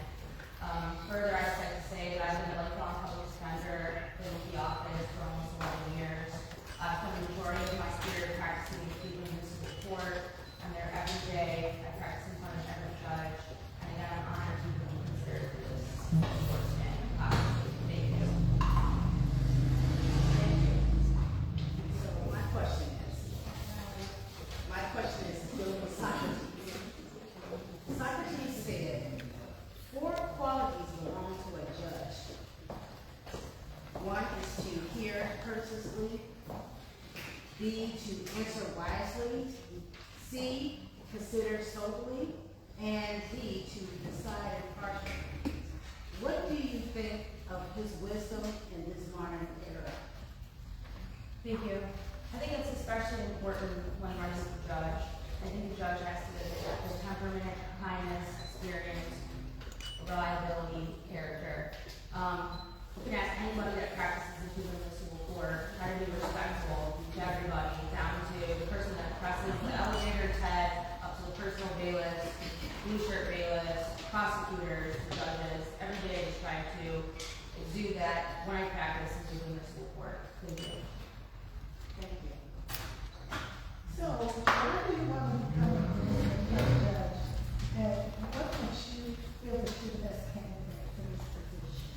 Thank you. It took a long time to even decide this. Like I said, practiced there, really going on 7 years exclusively in Cleveland Municipal Court.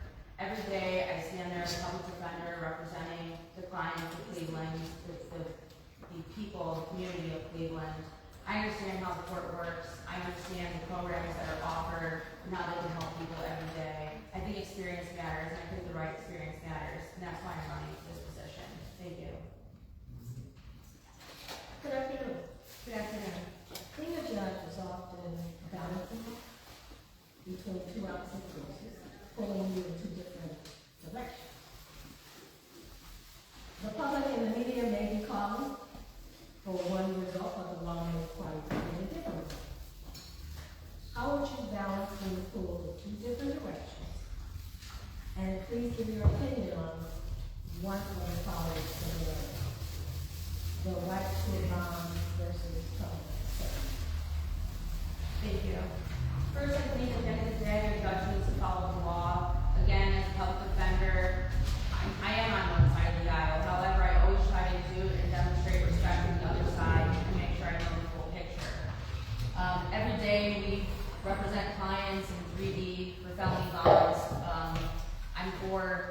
form.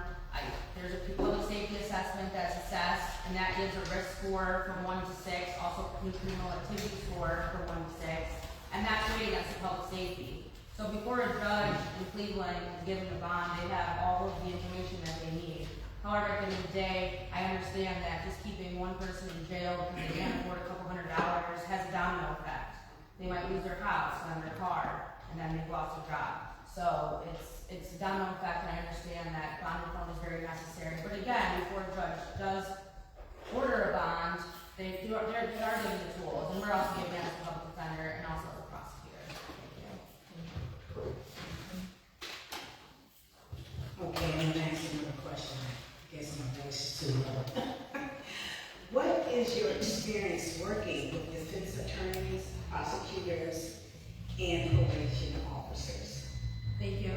As a public defender in the municipal division alone, I think I've handled 4,000 cases. I'm a public defender, so that is in essence, it is a criminal defense attorney. I work every day, Monday through Friday, actually Monday through Saturday, because we do have a Saturday court, municipal court. I think if you were to ask anybody, I'm always respectful, I'm always prepared, and I'm always just there to advocate for my client every day. Thank you. Okay, thank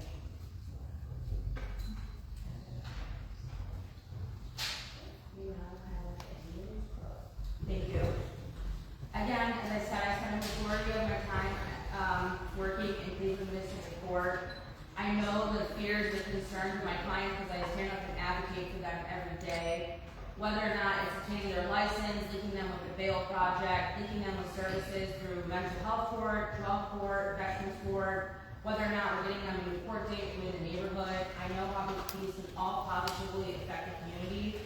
I know the challenges that the defendants face, I know the challenges that the court faces, I know the challenges that victims face. I know that when services are linked to the defendants, that it helps themselves and also the community.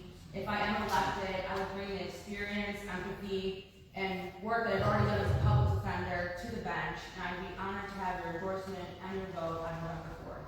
Thank you.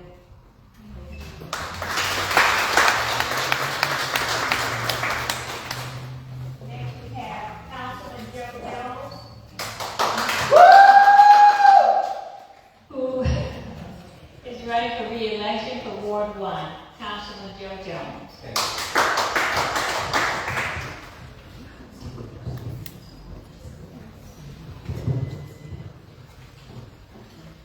Thank you. I just want to say I'm humbled to have the opportunity to appear before the Black Women's Political Action Committee this morning, asking for your vote of support and endorsement.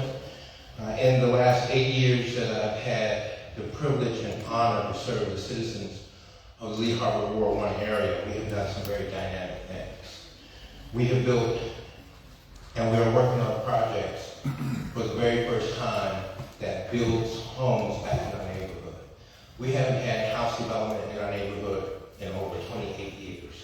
So to see the new homes and the new developments on vacant lots, in addition to bringing in $100 million for the new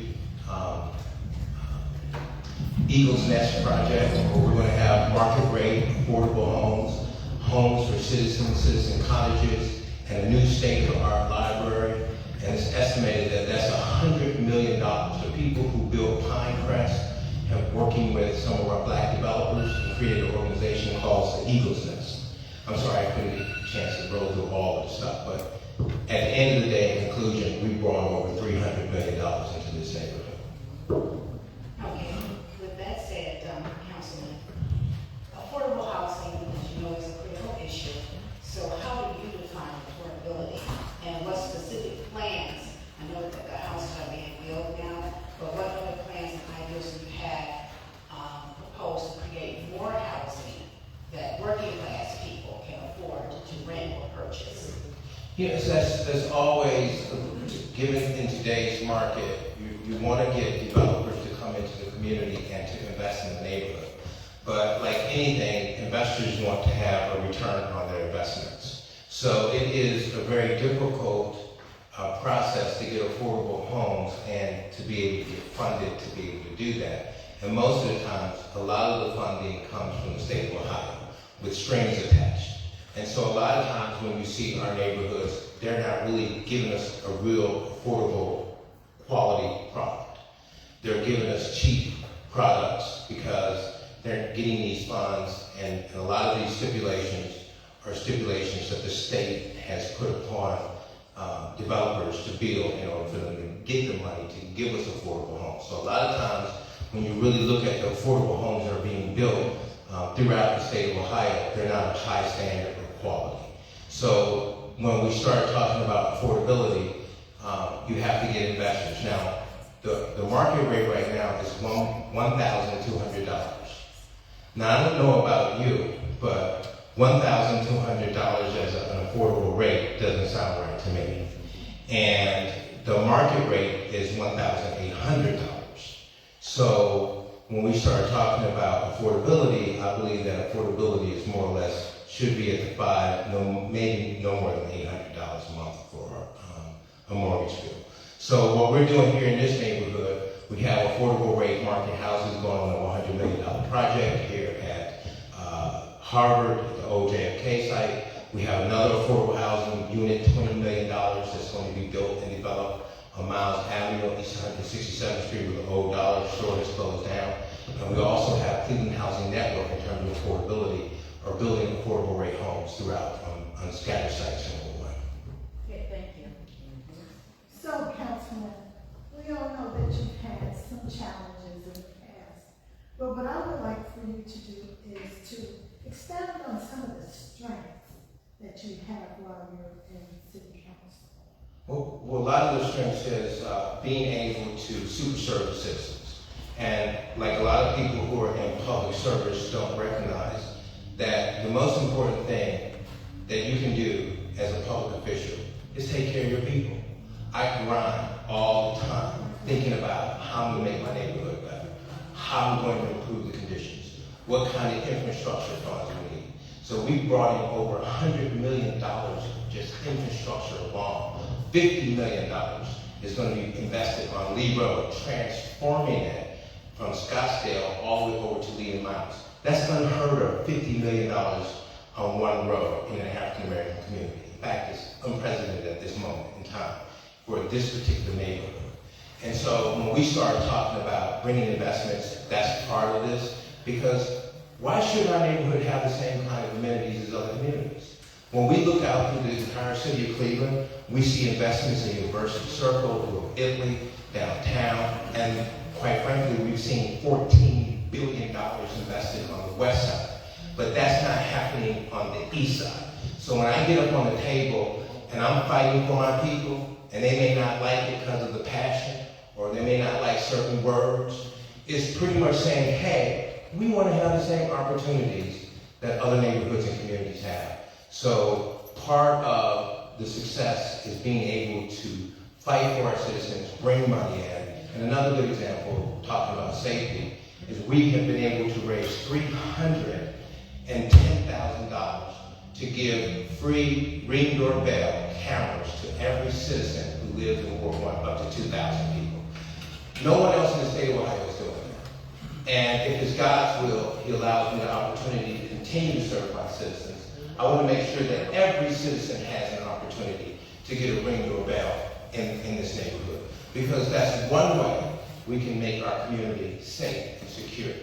When we realize, as our community has realized for so long, we don't have the police protection we ought to have. You're welcome. That's it? Do I get a chance to?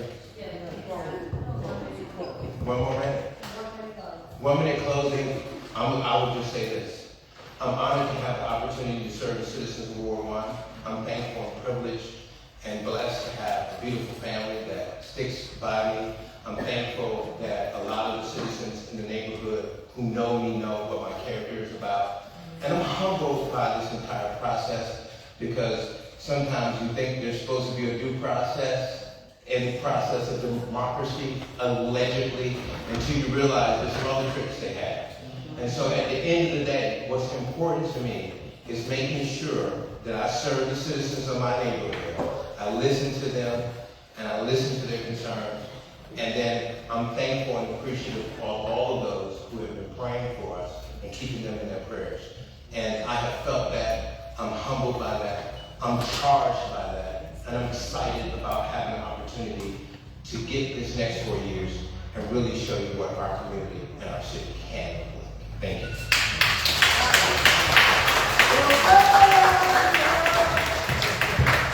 Thank you, Councilman Jones. Next, we will have Cheryl Wilshire, Cleveland Housing Court. Thank you. Good afternoon, everyone. My name is Cheryl Wilshire, and I am running for Cleveland Housing Court Judge. To explain to you why I'm running, I want to take you back a bit. I started my career in housing court with the late Judge Piazza. He gave me my first legal job as a judicial clerk. When I passed the bar, he promoted me to staff attorney. At the same time, he said, I need you to get out of housing court and do other things. Experience other areas of the law. You can come back if you want, but I want you to go. I did. Most recently, I went back to housing court as a magistrate. At that time, I realized that housing court had changed. It was no longer a court of equity. It was no longer serving me as a resident, and it wasn't serving you as a resident. That is why I'm running for Cleveland Housing Court Judge. Thank you. Okay, hello, good afternoon. Hello. Okay, my question to you would be, if you were to, if you're elected, how will you manage the often complex and emotional nature of housing court? First off, as a judge, you have to apply the law to the facts in front of you. That is your world. You cannot go outside of that. You won't run into trouble when you do that. So for each case, I'm applying the law based on the facts. That's how I handle cases. Thank you. Good afternoon. Excuse me, I just heard you say that you would apply the law based on the facts. So we have a lot of condemned houses in Cleveland, absentee landlords. How would you go about finding out how a person owns a building that has been abandoned or disrepaired for years and years and years? And when that person is brought to court, how will you deal with that case specifically? First off, as a judge, I can't go out and look at properties or do anything like that. That's the prosecutor's office and building and housing. But if a case came in like that, there's a process by which of getting service on the owner, whether it's an LLC or an individual. And once that person comes into court, there are procedures and mechanisms to deal with those defendants. One of the things that I'm really concerned about, there's a lot of talk about out-of-towners, but I think we need to start concentrating on our own owners. We're forgetting about them. There are resources available to those individuals that we should be guiding them towards instead of punishment. We hope that answers your question. Yes, it does. Thank you. Good afternoon. Good afternoon. Can you explain, for the good of the body, what and how many types of cases you handle as a housing court judge? Housing court, there's two types of cases. Civil cases, which would be a dispute between an owner and a tenant, and criminal cases where building and housing or prosecutor's office would cite someone for not repairing a property.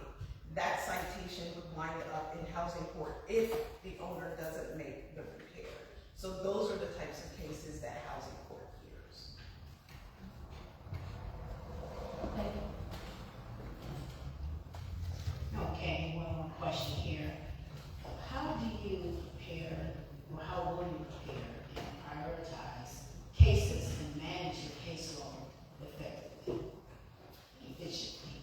I am a solo practitioner, and so I'm tasked with managing my own cases.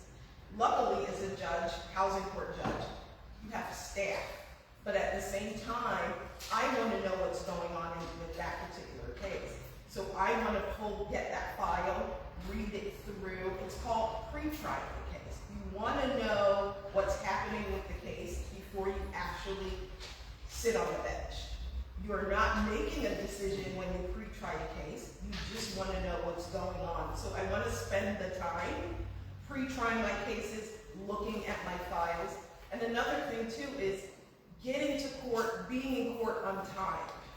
The attorneys, the litigants, if they're showing up for 9 o'clock docket, I want to start that docket at 9 o'clock, not 10, 11 o'clock. So all of that goes into being a prepared and knowledgeable judge. Thank you. One more question. What inspired you to run for housing authority judge at this time? I have to be honest, I am not someone who wanted to be a judge from the time I was able. The seed was planted when I went back to housing court in 2022. I knew the direction that Judge Bianco wanted to take the court, and that course had veered. And knowing what I know about the court and where it should be right now helped me to make the decisions to run. And what should the court be right? The court should be more technologically advanced.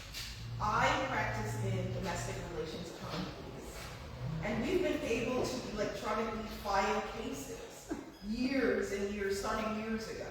Housing court still hasn't been able to do that. Attorneys in housing court have bulk cases that they have to file. I'm sorry.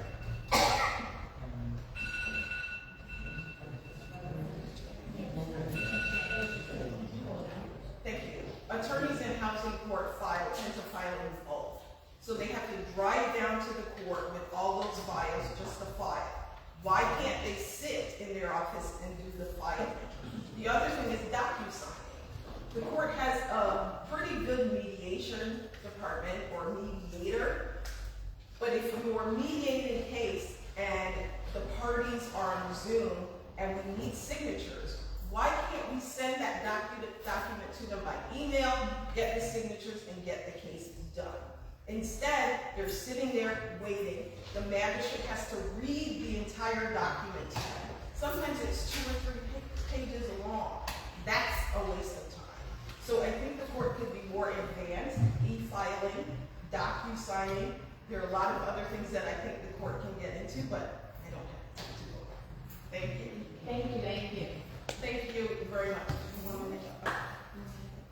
Thank you all so much for listening to me. I know that I'm in a different situation from more of the other candidates in that I am running as an incumbent. I'm running against someone that you know. But I want you to understand that I'm here to do the job. I haven't been practicing for 21 years and not doing the work. If you endorse me, if you support my candidacies through November, I will do the work, I will work hard, I will show up, and I will allow you in my course to show you that I am doing the work that you put me in place to do.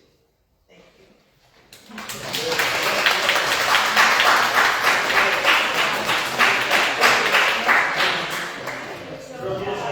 Thank you so very much.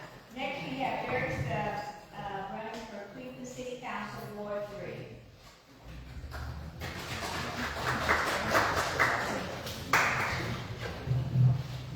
Thank you very much for the opportunity to speak before you, actually, my name is Eric Stubbs, I'm running for Cleveland. My name is Eric Stubbs, and I'm running for Cleveland Ward 3, which is the new Slavic Village, Shaker Square area. I came to Cleveland 31 years ago as a buyer producing a company in Dixie and spent time at Linens and things. I had operations of 1,000 employees, over $20 million in sales that I was responsible for. Until I went into public service in 2008. 2008 to currently, I've been working for the county, Board of Elections, as well as the prosecutor's office. I look forward for the opportunity to serve you in the capacity as a city councilman for Cleveland Ward 3. Okay, thank you for that, and welcome. My question to you is, what inspired you to run for city council, and what did you feel What inspired me is the opportunity of the dynamics of Cleveland changing. Since I've been in Cleveland, we went from 19 wards to currently 15. And what I saw is to be able to navigate through these changes geographically. The landscape has changed. We're finally getting the respect we need on the Lower East Side. It's been downtown, near West Side, and I think I have the skill sets to do that. And I did this because of passion for public service. Because I didn't make a decision to do this in the last minute. And I did it because I saw there was a gap in the ability to sit at the table, navigate through this process. My biggest asset for this is the ability to work with people, manage the process, moving forward in these two communities.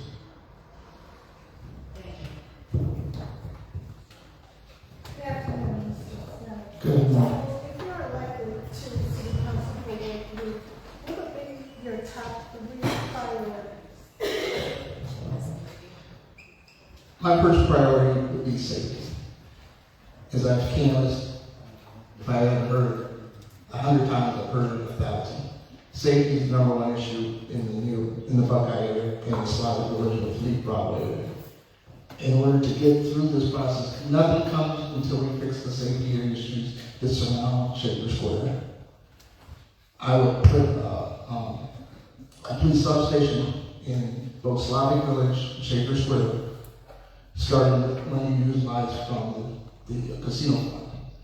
Second priority is protecting existing housing stock. Everyone talks about building new housing, but we have folks who are in our house that need help, which means I would do an assessment of where we're at. The third priority would be to step back.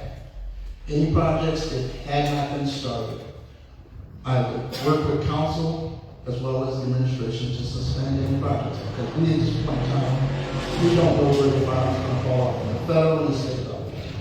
And we can't spend recklessly not knowing where the dollars are going to come from.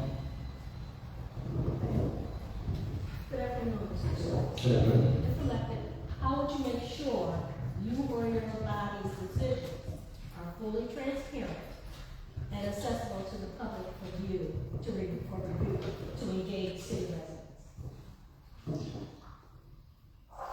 Just like we have city council meetings every month, I would have community meetings every month. This is a full-time job. Responsibility is to answer to the constituents. So if I can be at City Hall every Monday night, I surely can be at a community meeting every Thursday night. So I would do that via electronically and in person on a weekly basis. Okay, one more question here. How do you plan to involve residents in the decision-making process in your ward? That goes back to the weekly meetings. In those weekly meetings, I would recruit roundtable task force to address safety, community development, so we have community input, because that input, of course, you take back to City Hall. But along the lines of communication too, I would also put 2 council offices input. Because of the dynamics of how the wards aligned, there would have to be one in Shaker Square as well as Slavic Village in order to respect the citizens of both ends. Okay, thank you. I do have one more. Can I add one more question? I have one more question. I started thinking about this in regards to the smoke shops that are popping up in our communities. I do see them in the Buckeye area. There's at least 3 of them. And so how do you plan to navigate that? Because it creates a lot of safety issues with those smoke shops, even though they're bringing in revenue. The smoke shops bear the same dangers that liquor stores and everything else. They're health issues. We need to look at them the same way. If we can regulate the amount of dollar stores, we sure we can do the same thing with the smoke shops. Because they are dangerous, because they're predatory on our young kids, because you better believe when they walk in, they're not asking for anything. Thank you.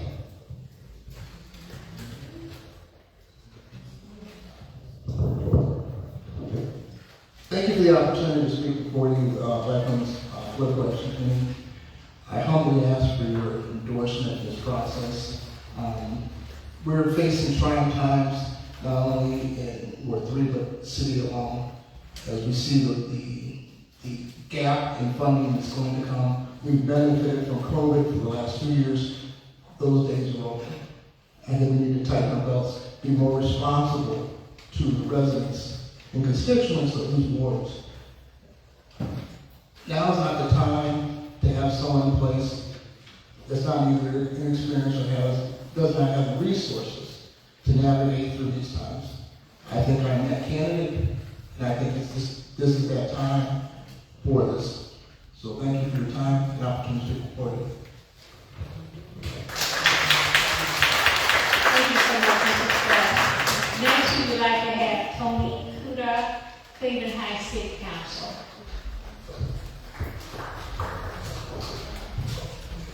Smattering of applause. All right, well, thank you for having me. I'm Tony Kuda. I'm the current Cleveland Heights City Council president. This is my 4th year in office. I'm running for re-election. I'm a retired public school teacher, retired from Shaker Heights High School. I want to talk about one program that I sponsored, and that was the exterior home repair program, which helps lower income homeowners to do, we used ARPA funds for this, to rehab their houses, people who suffered economic distress from the COVID period. And the down payment assistance program, $750,000 to prospective new homeowners who have the money to pay a mortgage but don't have the money to purchase a house. And both of these programs are being utilized like it's gangbusters in Cleveland Heights. And I'm proud of both of those. And we also did build on Noble Road, low-income housing, sorry, it's not low-income housing, affordable housing, 52-unit apartment building on Noble, right at the border of East Cleveland. Okay, thank you, Council President. So can you explain how you will collaborate with the mayor and council to get things done? Sure. One of the things we did when we came in was we held community meetings, and certainly I met with the mayor as council president every Tuesday at noon. So we had private meetings, always had private meetings. Our council is very tight-knit, and we always bounce things back and forth with each other. Just being friendly, I think, and open to it is what really makes people want to emulate that. Good afternoon, Mr. Kuda. So if you're elected, how would you make sure your body's decisions are fully transparent and accessible to the public? Well, that's a great question because people are very worried about transparency. There's always seems to be a worry that things are going on that nobody knows about. The first thing that the council vice president and I did when we were appointed to our positions, where we had community meetings where we invited the public in, we had I think 4 or 5 of them in different neighborhoods. That's very important to move it around. Don't make them come to you, try to go to them. So we did that immediately. As far as transparency goes, I send out probably too many emails to hundreds of anybody who wants to be on my email list. What's going on, what are the most important issues that we're going to be discussing, links to all the legislation. I created a cover page for every piece of legislation. This had never been done in Cleveland Heights. We now have a cover page that explains what the legislation is about, not in legal language, but in the language that people can understand. So those are some of the things I've done as far as transparency goes. What strategies will you use going forward to prevent rhythm and dysfunction in council proceedings? Sure. Just so you know, we passed, this city council in the past 4 years of what I've been on, we passed 98% of the mayor's agenda. So we've been very good about that. As far as going forward, I think what you have to have in council is an understanding of how everything works. So one of the first things we did was we came up with a legislative process that all 7 council people agreed we would follow, so that every council person had a shot at getting their legislation heard, written, and then voted on. And I plan, and again, that process, it took us only a couple of months to come up with a process we could all agree to, but that has worked very well for us. I'm trying to think of anything else we've done, so I'll get back to it if I can.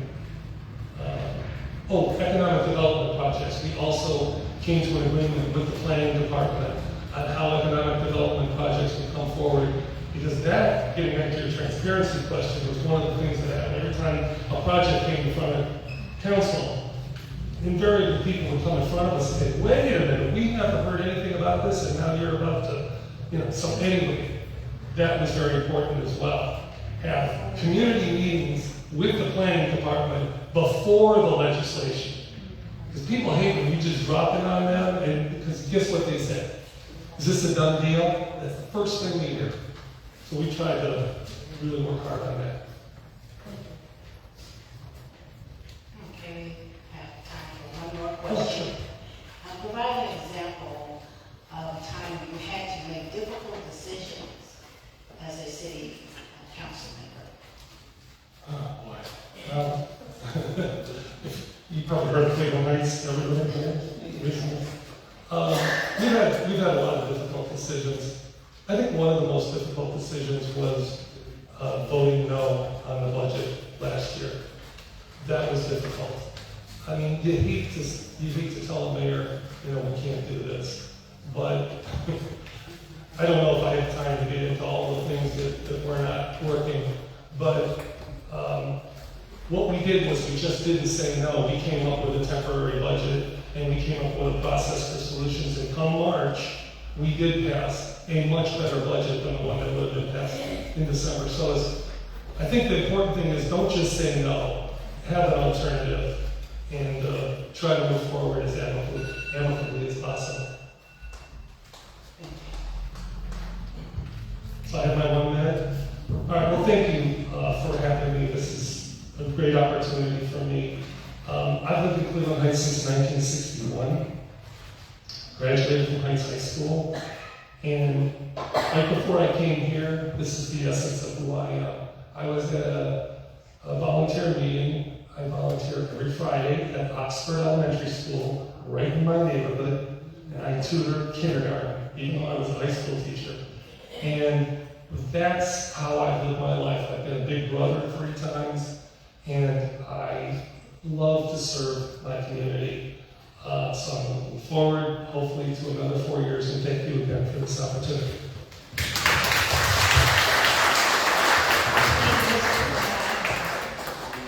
Next, we have Jim Petras, running for Cleveland Heights Mayor.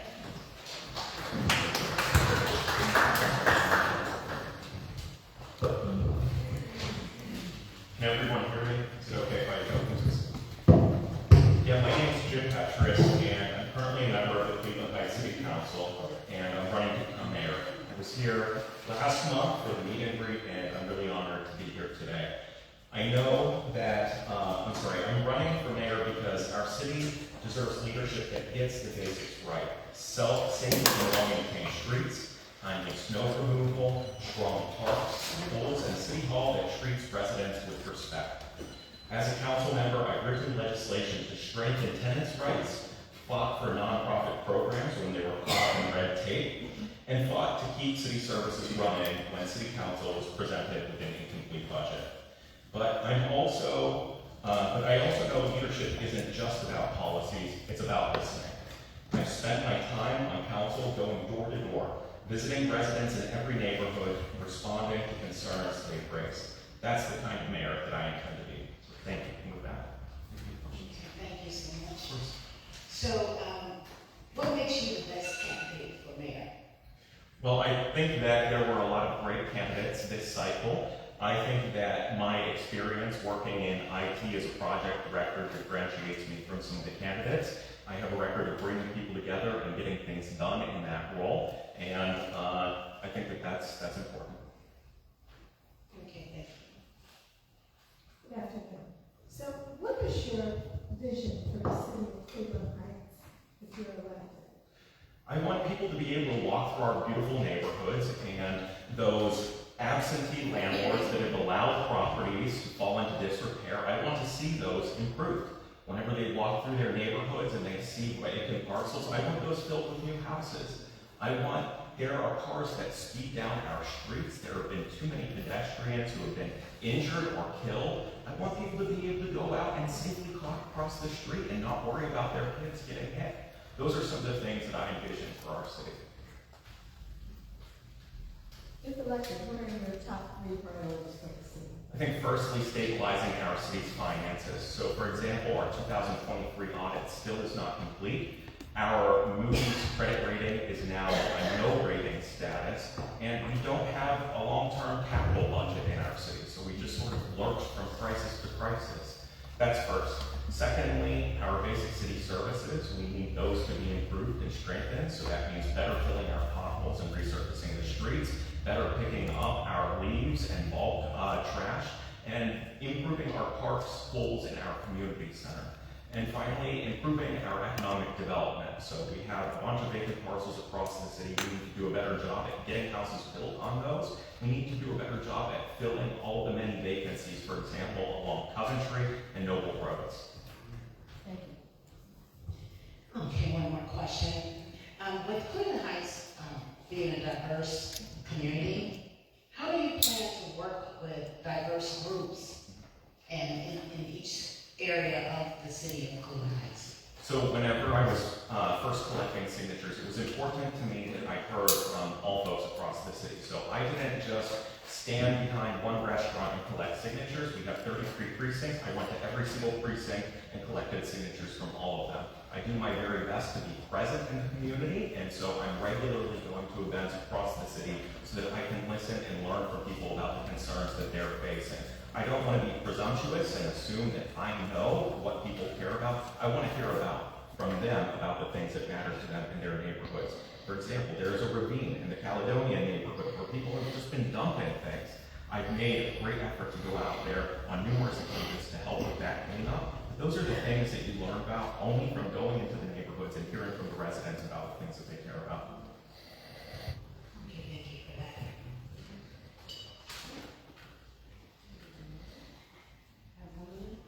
Great. Thank you.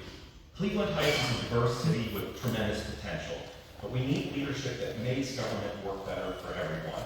My goal is simple: deliver excellent city services, strengthen our neighborhoods, and build trust in City Hall. I'm asking for your endorsement because I believe in the kind of leadership this organization promotes. Leadership that is responsive, accountable, and attentive to the real concerns of the community. That's the standard I hold myself to, and that's what I'll deliver as mayor.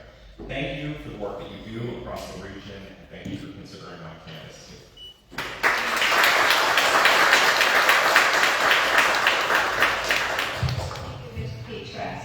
Next, we have Dantes Taylor, writing for Council Ward 3. Running for council.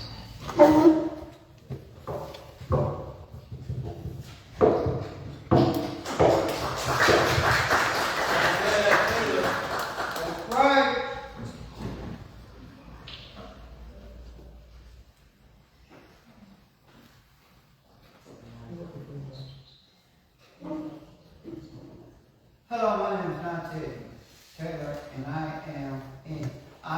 am the writing candidate for Ward 3. My name is spelled D-O-N-T-Z Taylor, and I am in Black on Black Crime Incorporated, where I am the family advocate, where I go to court for people, not just in Ward 1, not just in Ward 3. I go in all wards and liberate for everybody out here in our community.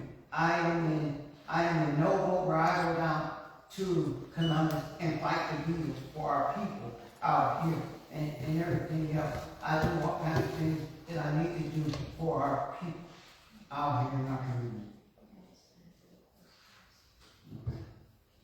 Okay. Hello, Dantes. How are you doing? I'm doing good. Okay, so how do you plan to involve residents in decision-making process in your ward, if elected?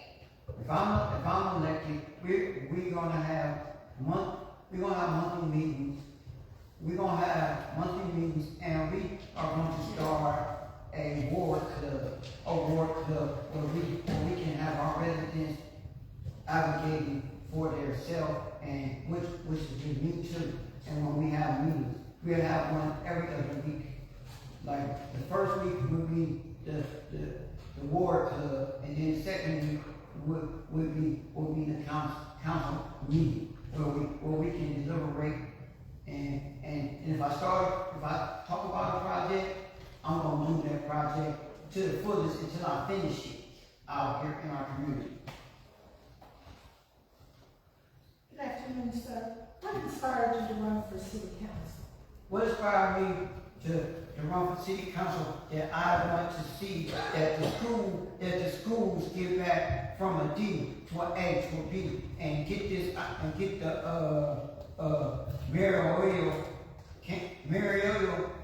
get the school board out of the Marietta and get back into the voters. I want to make sure that the people have their own choice.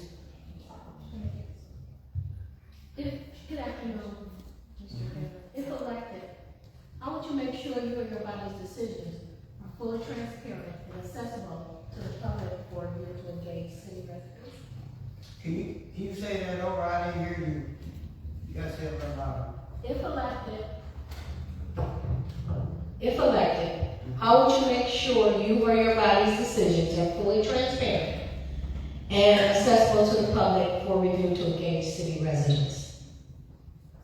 What I want to do is bring a new CDC, bring 2 new CDCs to Ward 4, and take it where the precinct people can be in the CDCs, so people can know who are their precinct people out here in our community. Because there's a lot of people don't even know who their precinct person is out here. They just got elected and just sitting on their butt, and we don't want them sitting on their butt.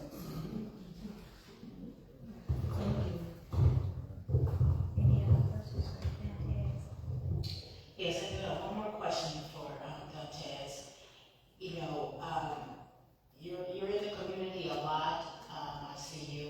So, what is the first thing you plan to do if you were elected? What is the very first thing you plan to do when you get the seat, when you win the seat?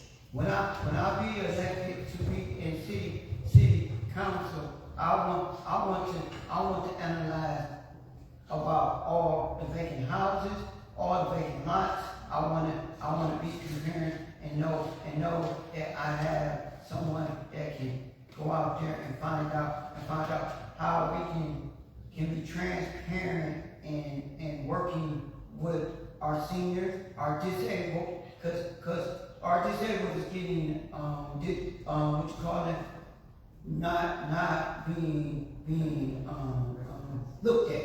You're not being looked at and everything else. And I will make sure that our seniors and everybody and our kids be known out here to know that they can do what they gotta do. And I'll bring new businesses to the ward and teach our kids and our disabled and all of them how to run a business and be transparent out here in our community. Thank you.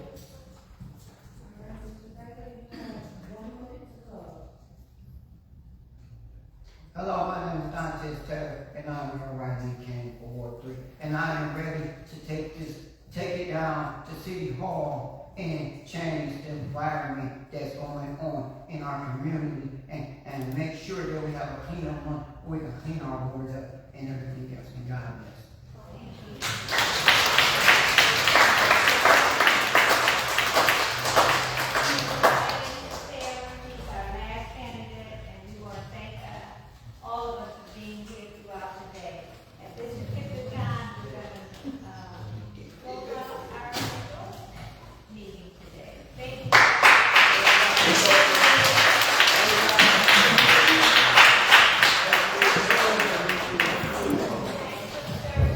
Don't forget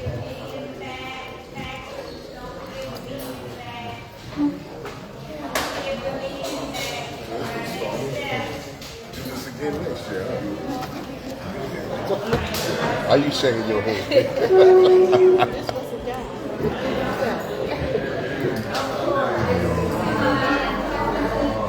So this is Larry H. Gardner of Headline Eye, Nerve DJs, Wasted Radio, Headlines and Headaches. This was the end of the Black Women's Political Action Committee Candidate Forum. Dantes Taylor was the last person. So review all 4 of them on my Facebook page. I had to break those down and forgive some of the interruptions due to stuff that I couldn't control. So I'll be talking to you guys next Tuesday. I have a guest for you on the Headline Eye, Nerve DJs. I'll see you at Fresh Fest. About to head down there now. Peace.